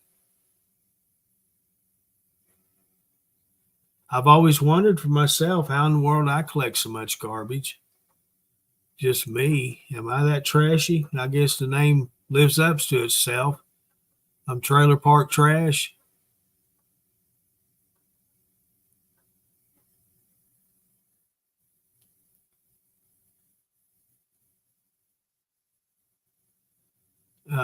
My cousin I was talking to the other night, I told him where, all my family's living around me, He says, "What'd you do? Open up a trailer park?" I said, "Yes, I did.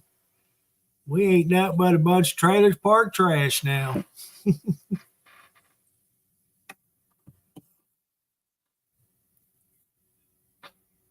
Do you got one of them big ones? Well, I was going to rent one when we cleaned out these bedrooms and that shed.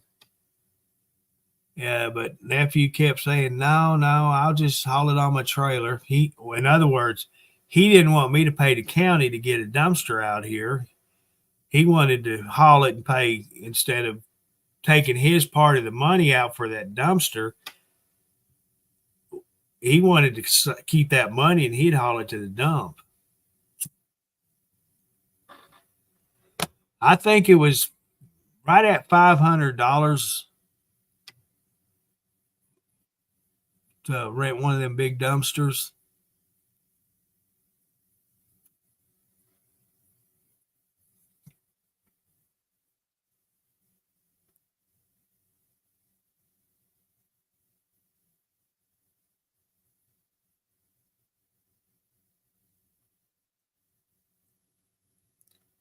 Mine used to be a really beautiful home. I didn't have to do anything to it. It's, I bought it in 89, brand new, and had very little to do over the years. And back last few years of my marriage, I've had to replace and repair a whole lot in here because it got tore. She decided I was spying on her. I had cameras everywhere, and which I didn't. That's the kind of mind she was in. And so any place that she thought a camera could be, she tore it out of the ceiling, the wall, out of the floors, everywhere. And the only thing I have left to fix is my flooring, and I just keep getting put off on it.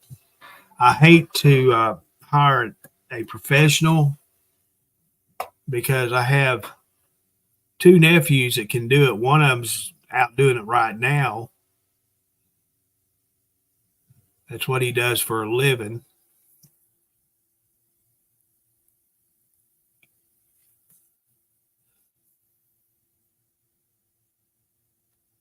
In a mobile home, the older ones has the carpet in it, and if you got kids, it's a pro and con situation. I chose to have carpet because I like to feel a carpet on my bare foot. But, I hadn't went barefooted in my home in years, many years. So the carpet I don't need. And between pets in the past and what she did, the carpet needs to be gone. And I've tried to get them to tear it out and just put linoleum through the whole thing and not even worry about it. And trying to get them to do that is just nearly impossible. My brother's new mobile home he just bought, it has hardwood floors all the way through it. It's a beautiful. I told him I'd switch with him in a heartbeat. I'd take his payment and he could have that paid off house. And he says, nope, not gonna happen. I don't know why either. Yeah, he's got a nice little home. That's the, I rented a house when I first got married the first time. I rented a little house in town and rented it for a month, and we painted, cleaned, made it the way we wanted it. And we were just renting. Nice older couple had it. And so we wasn't staying there the whole month. So we didn't know what type of neighborhood we'd actually moved into. So the first night we had actually stayed there, we got woke up several times through the night of women. I don't know if it's the same female or what, but she was screaming. And just a scary scream. And then the second day, it was on the weekend. It had a nice concrete porch on the front. It was up on kind of a hill, and to get to the street, you had to go downstairs. Well, the stairs were right there on the porch.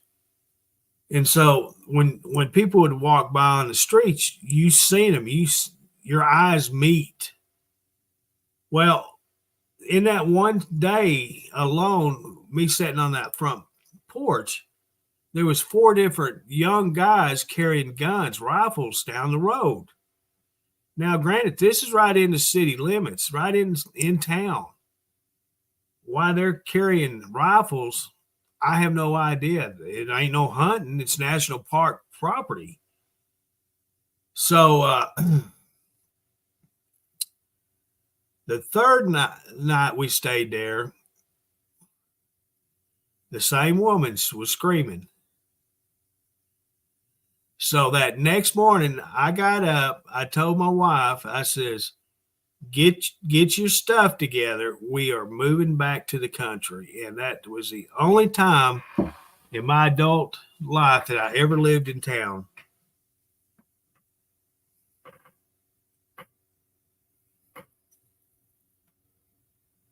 Yep, I said this city living ain't for me. I'm going back to the country, which is peaceful and quiet. If I see somebody with a rifle, I know what they're going to do. They're going hunting. Yeah, it was a house that was next door to the one I rented in town back in '87. She's screaming. I mean, she just an eerie, scary scream all through the night. And so I stayed there 3 nights, and that was it. I paid for the whole month, and the couple actually gave me my deposit back. And like I said, they were a really nice couple. I knew the old man. He owned property out here, and he had the asphalt where they would go in and seal and do small asphalt jobs. Well, he did that, like driveway or something like that. And his yard was out here by just maybe half a mile from me. So I knew him from it. And he's actually how I got a hold of the house to rent was from him.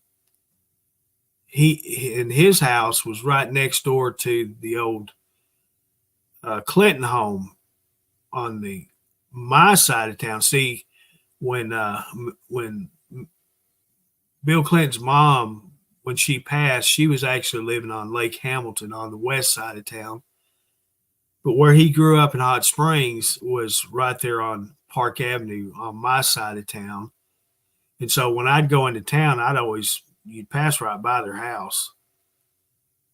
And the man I rented from, his house was next door to her house. Miss Virginia was next door to him.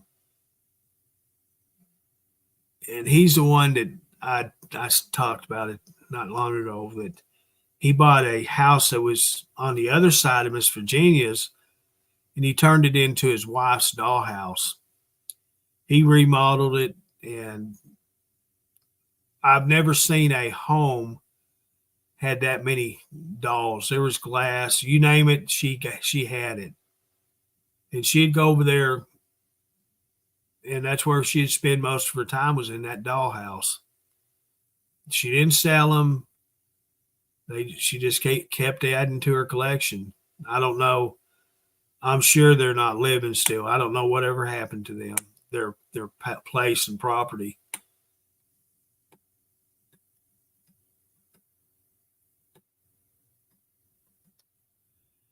But when I was younger, mom and dad, they moved around a lot.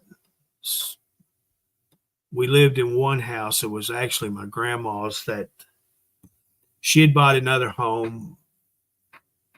And so she was renting it out, and she got tired of having to repair it after each renter. So she told dad that we needed to live there. And so we did, and lived there for several years. And then when my brother started school, we was living out on the east side of town.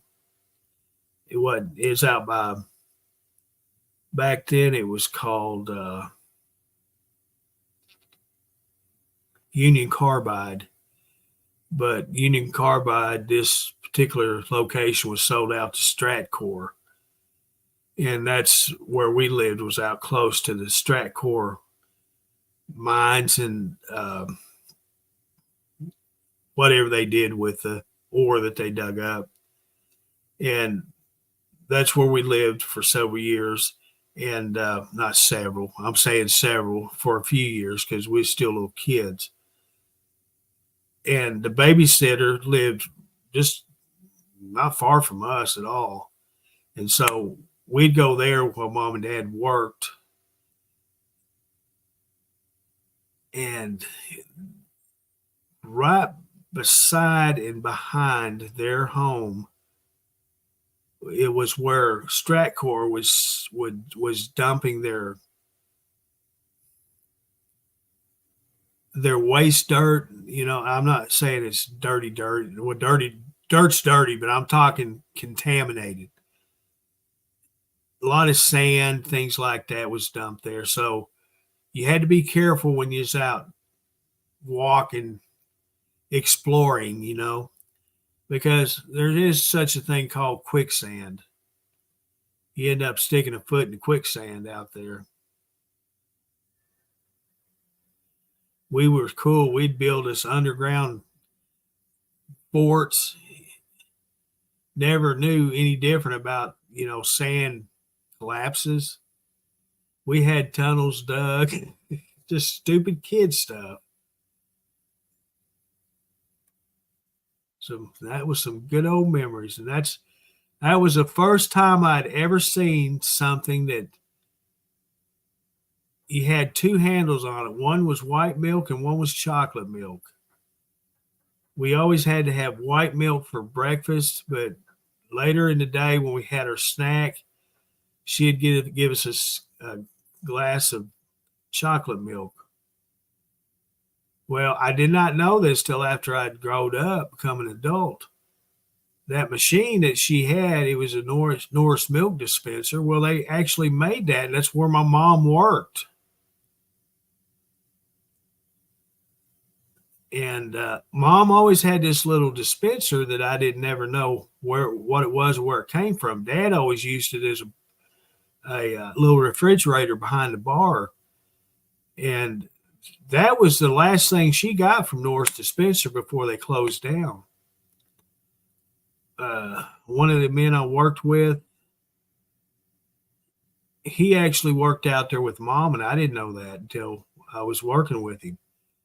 And he was the one that told me that, yeah, your mom, she got that. That was one of the last things that she received from Norris Dispensers was they told all the employees when they laid them all off, says go out in the warehouse and get whatever you can, and that's your compensation.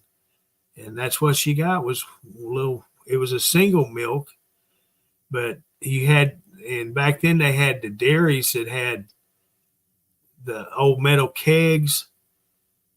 Well, the metal kegs were, some of them were made with a straw that up and down on the bottom of, and that's what you did was fed the straw through this. The handle had a loop on it, and when you pulled it up, it released the tube to let the milk flow out, and then you let it back down, it'd close that tube off. And that's what we had.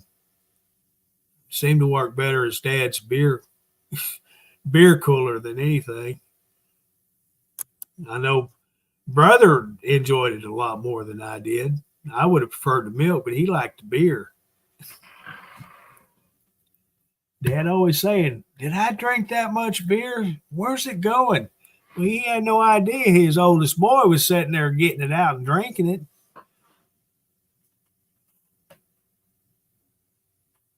Got to the point Dad was marking his liquor bottles, and because the liquor was coming up missing, well, it was brother taking it. So he started marking it with a marker. Well, Kevin started filling the bottles back up to the mark with water.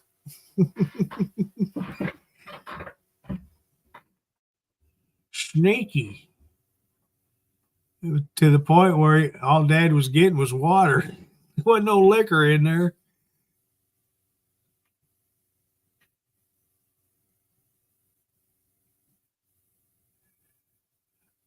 Yeah, that's some memories there now. I ain't kidding you.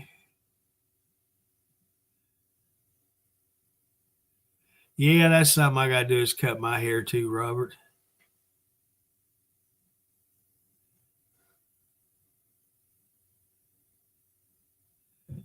I got to shave and trim my beard and cut what hair I got on the sides of my head off. You notice I didn't say top of my head. I ain't got none of that.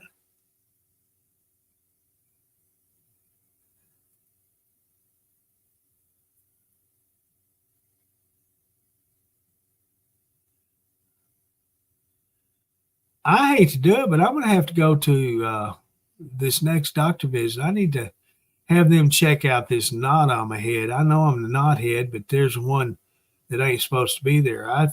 It started back when I hit my head on a backhoe bucket. And over the years, it's just gradually gotten bigger and bigger.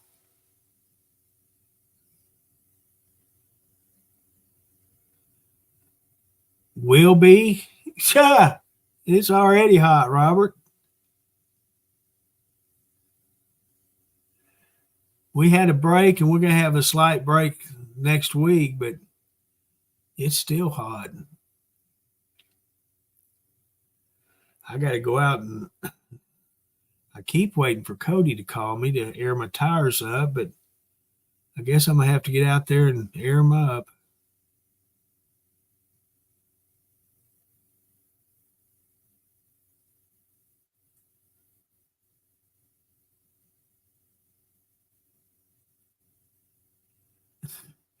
Not on the top of my head, it's on the sides. I got more hair coming out my ears and nose than I do on top of my head.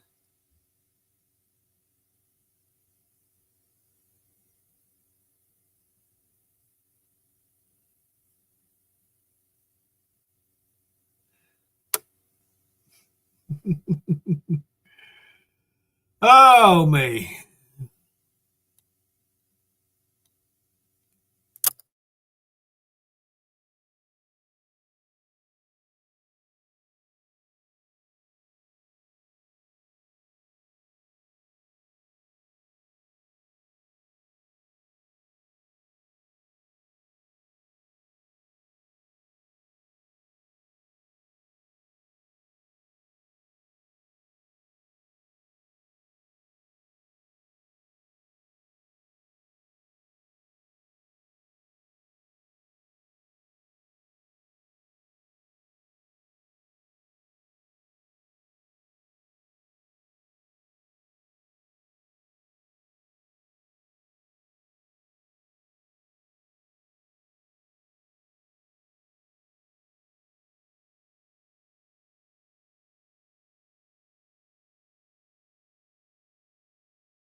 See, no, thank you, Becky. I done muted myself again. I've been talking away. Yeah, no grocery shopping, Linda. I just got them delivered Friday and I got plenty. I ordered water and I shouldn't have because I already got so much water.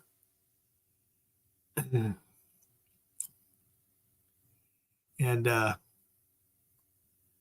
no, my big speech was I've been buying them fruit containers. You know, they have it's either I think it is 10 ounces of they call it seasonal fruit. It's got cantaloupe, honeydew melon, grapes, 2 varieties of apple slices, and pineapple. And I'll get one out of the fridge and sit here at the desk, eat half of it, and then put the other half in the fridge and eat it later.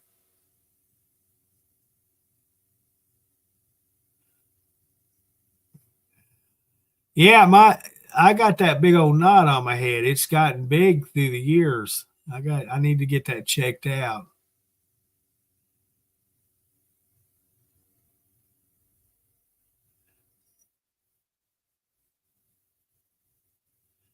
So I'll hit her up. I know she'll want to send me to a dermatologist or whatever. If she thinks, oh, it's nothing serious, I say, well, cut it out. I know you can do that here in the office.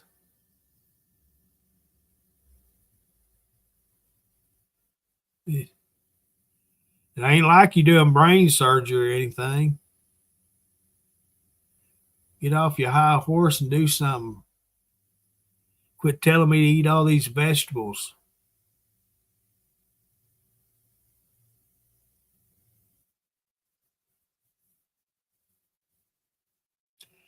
If I watch a few more episodes of Dr. Pimple Popper, I might be able to do it myself. See, that's what I was going to say, Brenda. Or I did say, if I watch a few more episodes, I might be able to do it myself.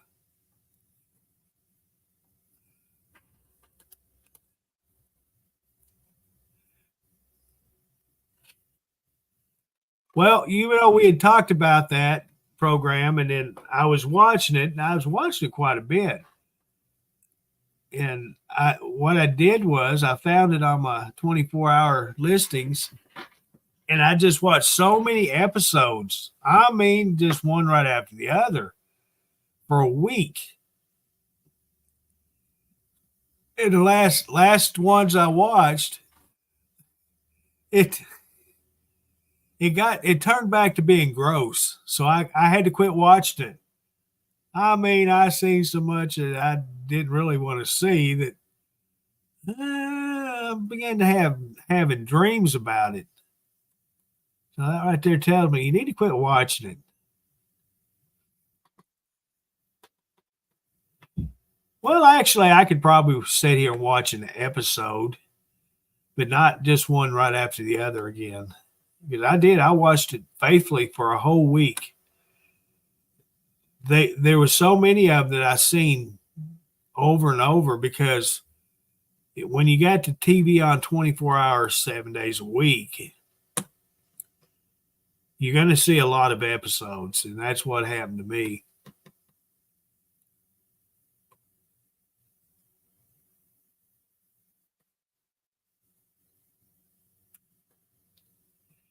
And out of all of them that I seen, there was only one that she sent the patient to another doctor.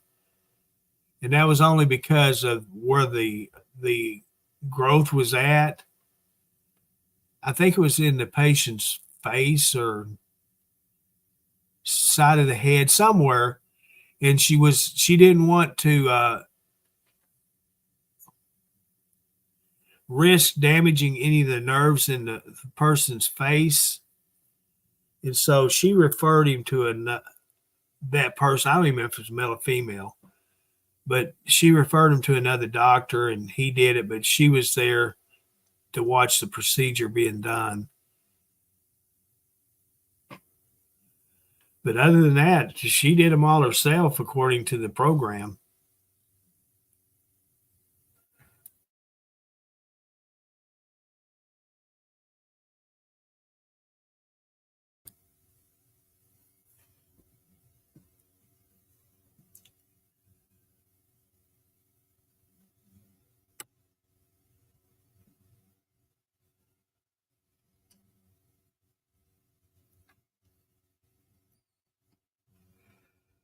I know Linda loves it. She's the one that got me turned on to it. You know, I'd scrolled past it several times before I actually watched it.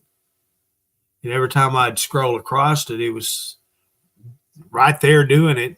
And just, oh, how gross. And back when we had satellite dishes, the big thing, the big satellite dishes, they were playing programs where they're doing actual surgical procedures, open heart surgeries, resetting limbs, you name it. They were showing it on the TV. And I'd sat here for hours just watching that gory stuff happen. But I can't even take them popping a pimple anymore. Dude, that's gross.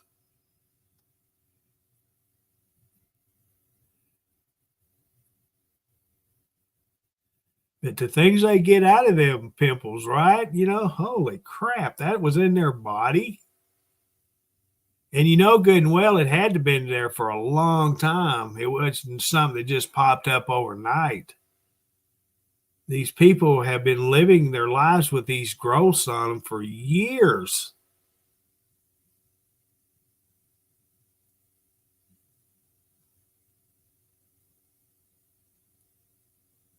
We had a worker there at the POA that he was a thrower on a truck, on a garbage truck. And he got promoted. He got his CDL and he became a driver. But right on the cheek, right below his, right there close to his eye, he had a monstrous knot. And we all called him Knothead. And a lot of people asked him why he wouldn't get it fixed. Well, it was because he didn't have a whole lot of money. He couldn't afford. The company paid for his insurance, but not his family. So he put things in perspective to where his money had to go, and his appearance was not a necessity. So finally, when he became a driver, he was going down this hill one day and he was going too fast for the curve. Well, he flipped the truck over, the garbage truck. And there was two cars behind him and both of them stopped when it happened and was checking on him. And the one man that was right there on it, he said the first thing he did when he came up to the truck, the driver, I don't even remember his name, popped his head up through the passenger door window. And all he saw was that big old knot on the side of his face. And he got scared. The man did. Just, are you all right? All right. You got hit in the side of the head or something. There's a big knot. And the driver, he says, no, I've had that. That wasn't caused by the wreck. And it was maybe a month after that accident happened that the guy went and had it cut off.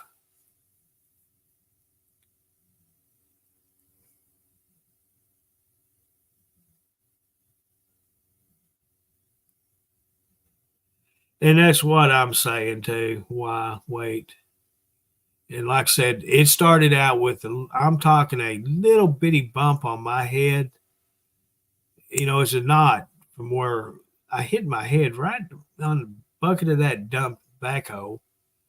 And it was a knot, then it went down, and then it just stayed a little, I'm going to say like a mosquito bite. or a sting or something like that. And then gradually over the years, it's just gotten bigger.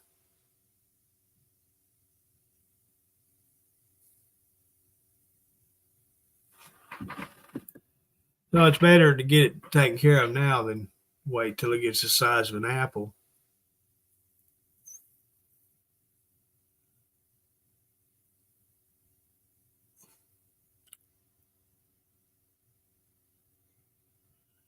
But some of them people on that Dr. Pimple Popper, man, they have had it since they was kids. As big and massive as they are on them. You remember I believe it was a daughter and mother that had them on their heads, or sisters or something. You know, they had all that taken off, and who's to say they won't grow back, you know?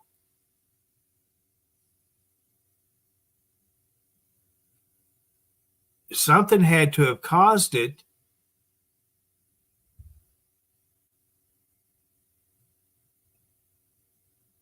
And all of them that I've seen have never said what causes that stuff. Is it? I have no idea.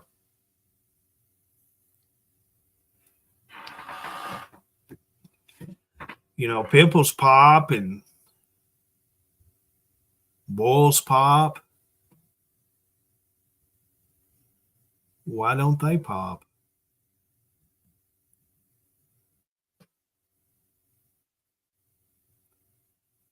I've thought about getting a sewing needle and poking mine, seeing what come out. Because it's like a sack. It moves. It ain't stationary. It's soft. It ain't hard. Just poke it and squeeze it and see what comes out.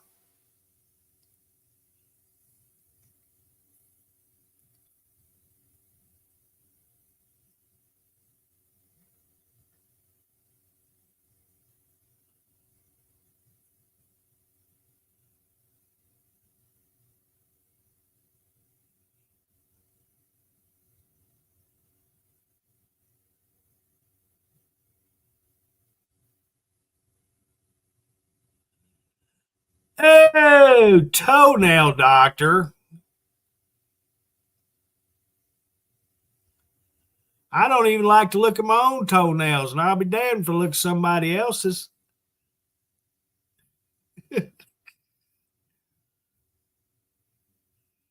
Yeah, I can see skin diseases. You know, for years they'd say uncleanliness, you know, not washing enough,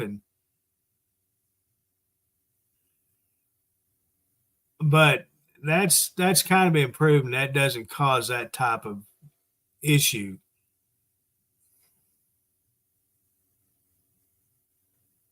You know, I used to get boils around my waist. That was because I sweated so bad when I was pressing sludge. You know, I'd sweat so much and I was constantly moving that my pants was literally rubbing my skin to where it would cause boils. But they'd get sore and all, but I'd pop them and they'd be good to go. I don't think so. It might draw a few viewers in, right? I'll just title it, "Check This Out," and make a reel of it, you know, because it wouldn't take just a second. And have it squirt all over the camera lens, you know.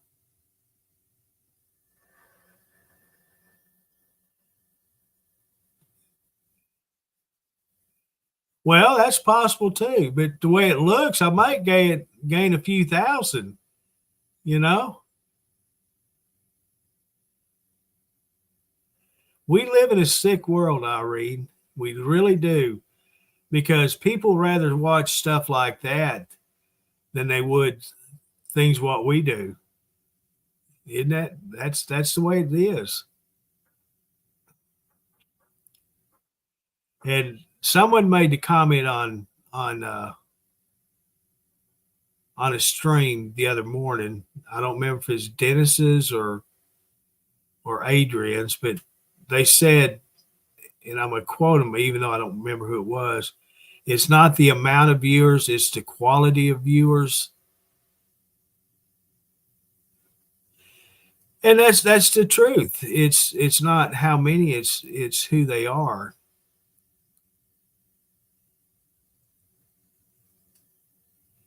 Did you really?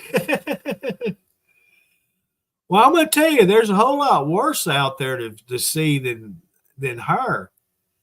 I only actually started watching because she's so dang purty. She's a purty doctor. It makes you wonder, how does women like that get into the medical field?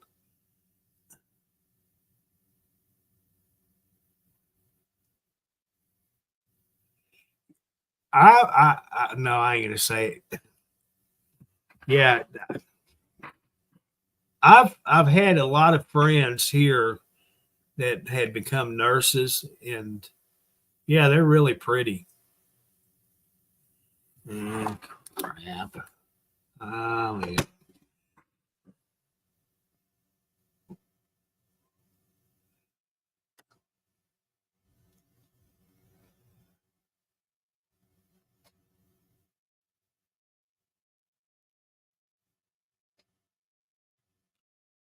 And then you get some that are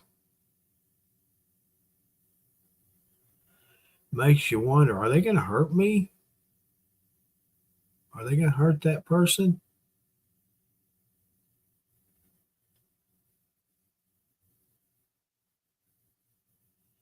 Are they going to pull out a big old knife with that patient's under sleeping for recovering, pull out a big old knife and go to whacking? They look kind of scary. You know what I'm saying?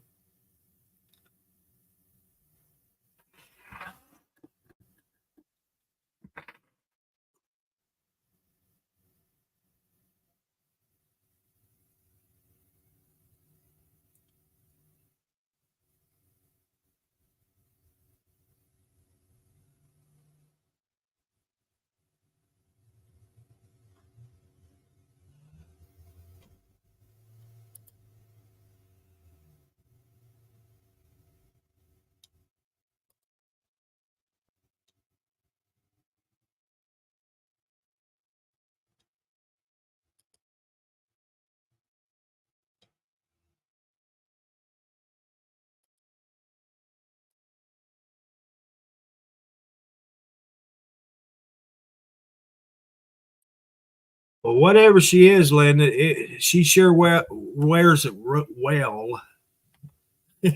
She's pretty.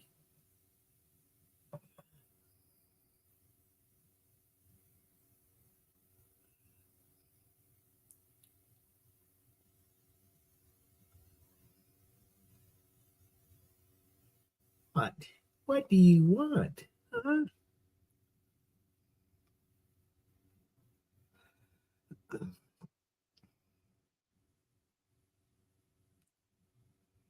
Let's see if I can do this. Oh, there he is. There he is. See him right there? He sits right there. He'll get on my table, and that's I'm going the wrong way. Duh. And he'll sit there and just look at me. Let me remove that.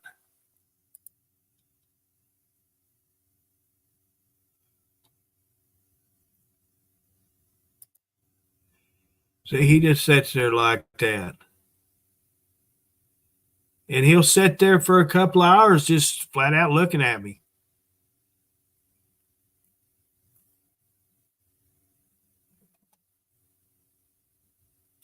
Look, you're on camera.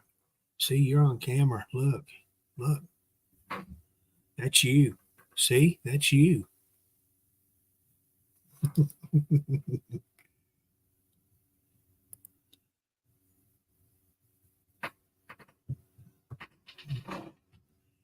He'll just sit there, and he's just started this. And like I said, I think it's the new food.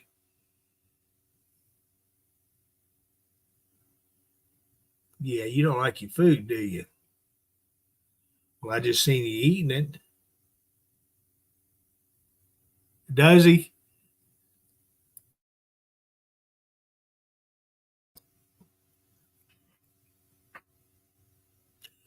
Yeah, that's Benedict. I just call him Benny Boy.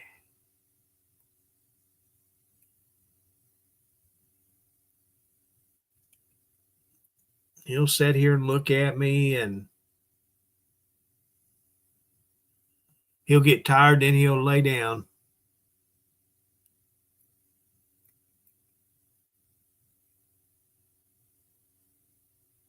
Well, thank you. I have 3 good-looking boys. Actually, 4. The 4th one's a real boy. He's a man. But yeah, these 3 boys here, they're real pretty. Fortune, you've seen Fortune several times. And then Jordan.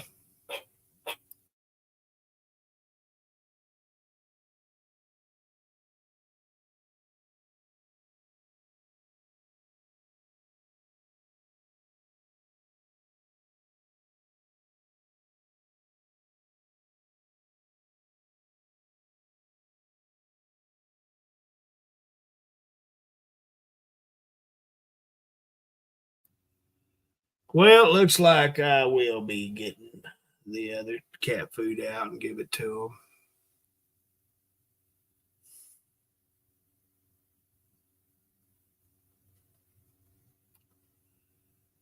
them. Yeah, Jordan, he's my big old snuggle buddy. He's the tuxedo kitty cat. He looks big, but he doesn't weigh as much. Ben, man, he is so heavy. He's a heavy old boy. And Fortune, I couldn't tell you, he don't feel that heavy. Of course, I don't. He don't get on me like the other 2 does. Fortune doesn't.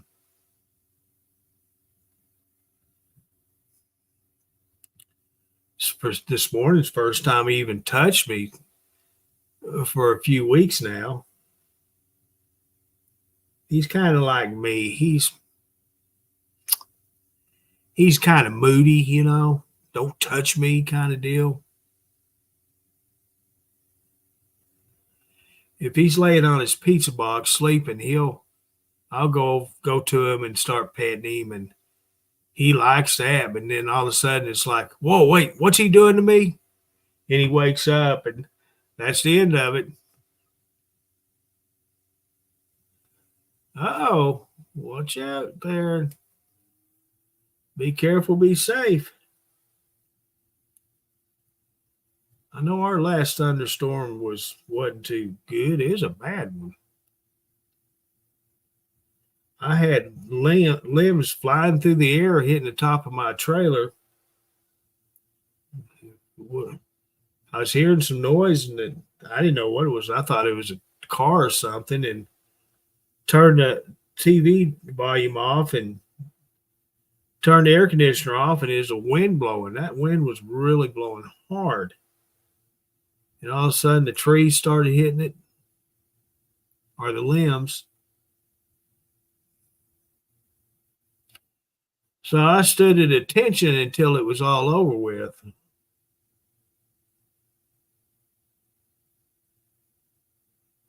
Going to Massachusetts. You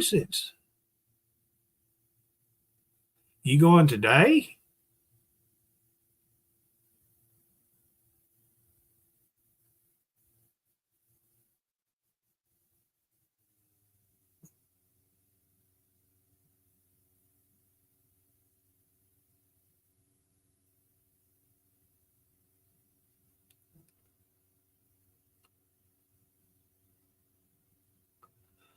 Oh, you just have to go. You have to go to the mall.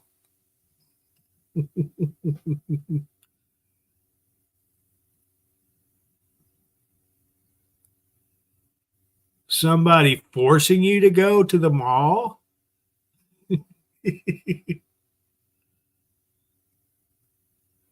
And yet they don't sell them there in your hometown? Surely someone sells dresses.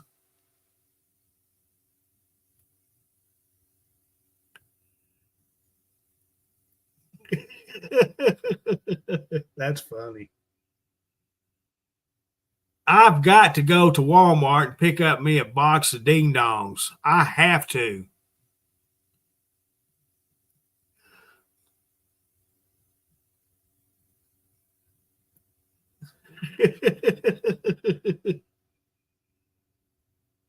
Well, that's a personal opinion. You never know. You may find the most beautifulest dress you think is ugly, but is actually very beautiful on you. You never know. I think it's an excuse to get out of the house and make a road trip to some favorite kind of dining facility that's there close to the mall.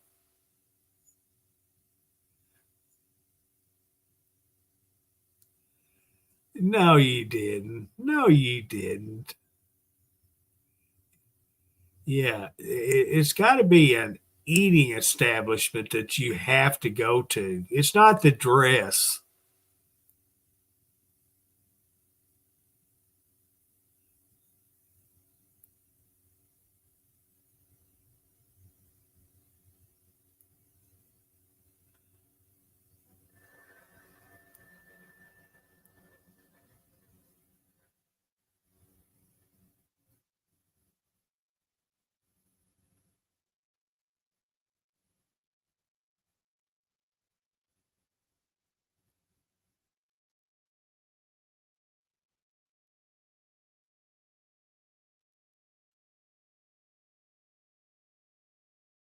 Well, if I was you, do they something like that? Do you plan on using wearing the dress more than once?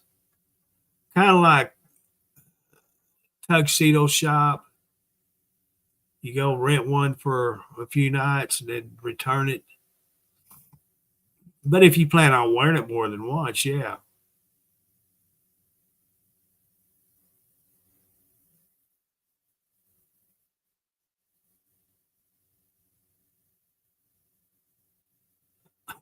Well, I'd go to a rental joint and rent one myself. Of course, I don't look that good with the dress.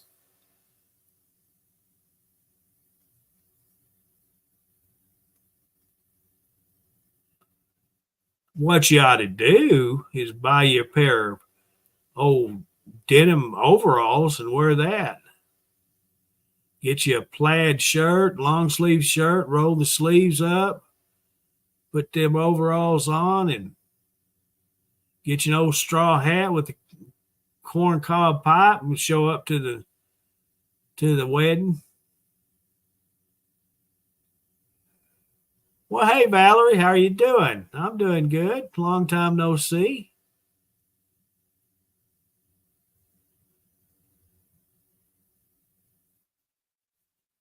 We are discussing Miss Irene's attire that she's going to wear to her nephew's wedding.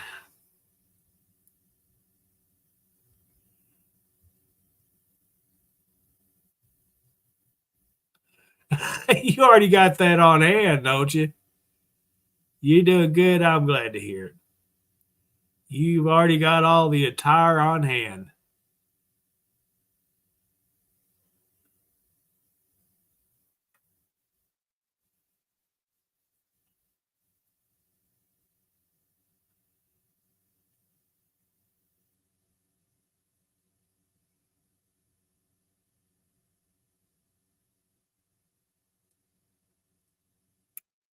We had one of our trips to Dog Patch, and we bought one of their hillbilly hats. You know, they had them for sale. They had patches on them, had a corncob pipe attached to the hat. And I took mine to school, not my hat, my cob pipe. And I'll be darned if the teacher didn't take it away from me.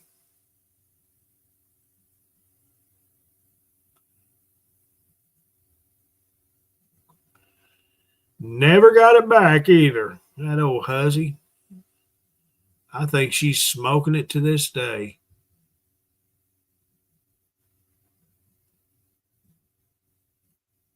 Hey there, look at there, Mr. Bob. How you doing?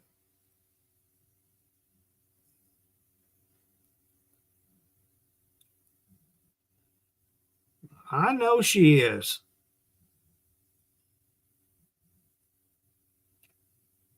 It was one of them fancy cob pipes too.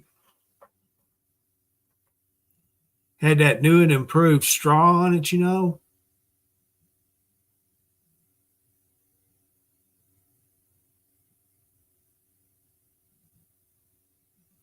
Oh, good to hear. I'm doing good. Doing good, Bob. Thank you. You know, you got to make sure you have the right kind of straw on your cob pipe. You don't want a flimsy one well, it just has to be the right one. And usually cane poles around here is what I would use. But when I got the one at Dog Patch, I didn't have to find one. It was perfect the way it was.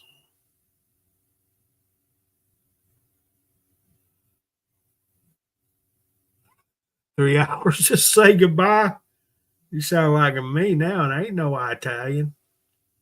But like when I end these podcasts, it takes me forever to actually end it, right? I can't tell you how many times cousin and I said, I got to go the other night. They ended up talking an hour and a half longer.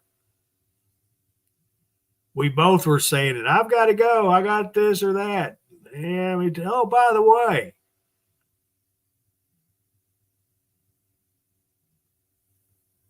Yeah.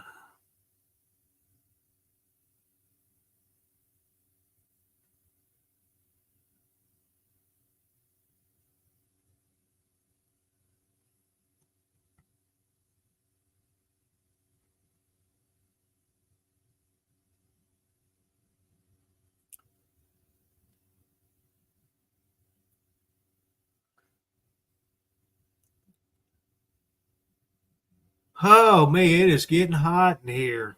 I'm going to have to break down and turn that air conditioner on. I don't want to, but I'm going to have to.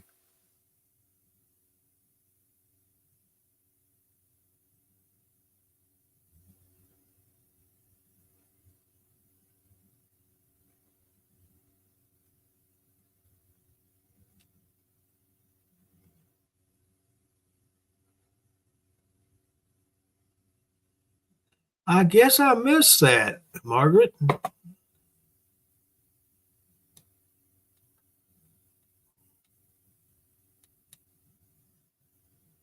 Well, if you got them going, that's good.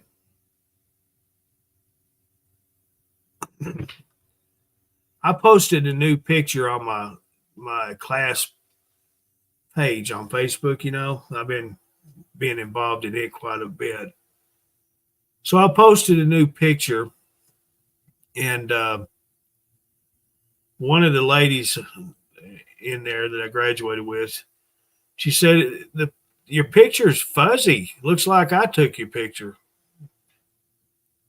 So I went in there this morning and readjusted my camera settings to see if it's any better. You know, I'm half blind in one eye, can't see out of the other, so it's kind of hard for me to focus and adjust.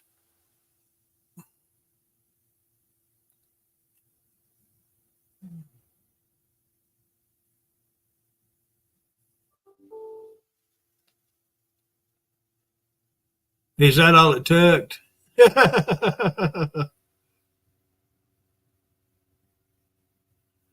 I do know this computer that I'm on now, it doesn't have a very good camera on it. It is blurry.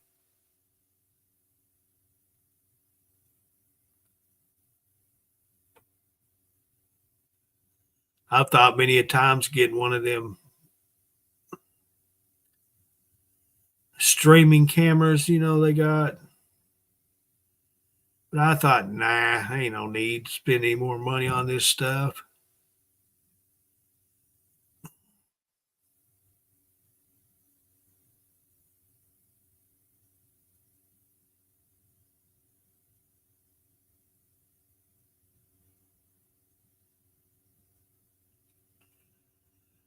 So you get what you get, and that's what it is.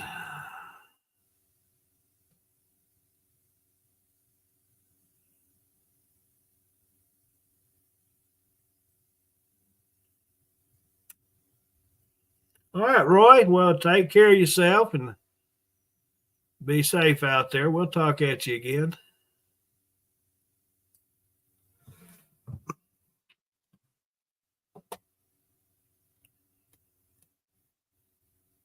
Well, I hate to say it, but I'm going to go ahead and call her a day. We got in a little over 4 hours, and that's good enough for a day. And since Roy's leaving, I'm leaving. Hey, thank you guys. Appreciate you all. Irene, you be safe, and anyone else out there on the roads or planning on being on the road, y'all be careful today. Watch out for the other drivers and watch your weather, Irene. And thanks again. I appreciate you all, and you keep up the great work, and just keep going. But I appreciate you all.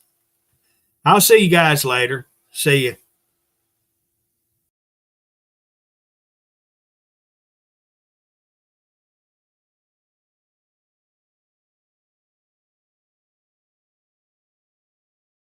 Well, wait a second, Judy. I'll come back on stage and say, howdy, adios. You doing okay, Judy? I hope so. I hope everything's going good for you. All right, guys. Thanks again. Appreciate it.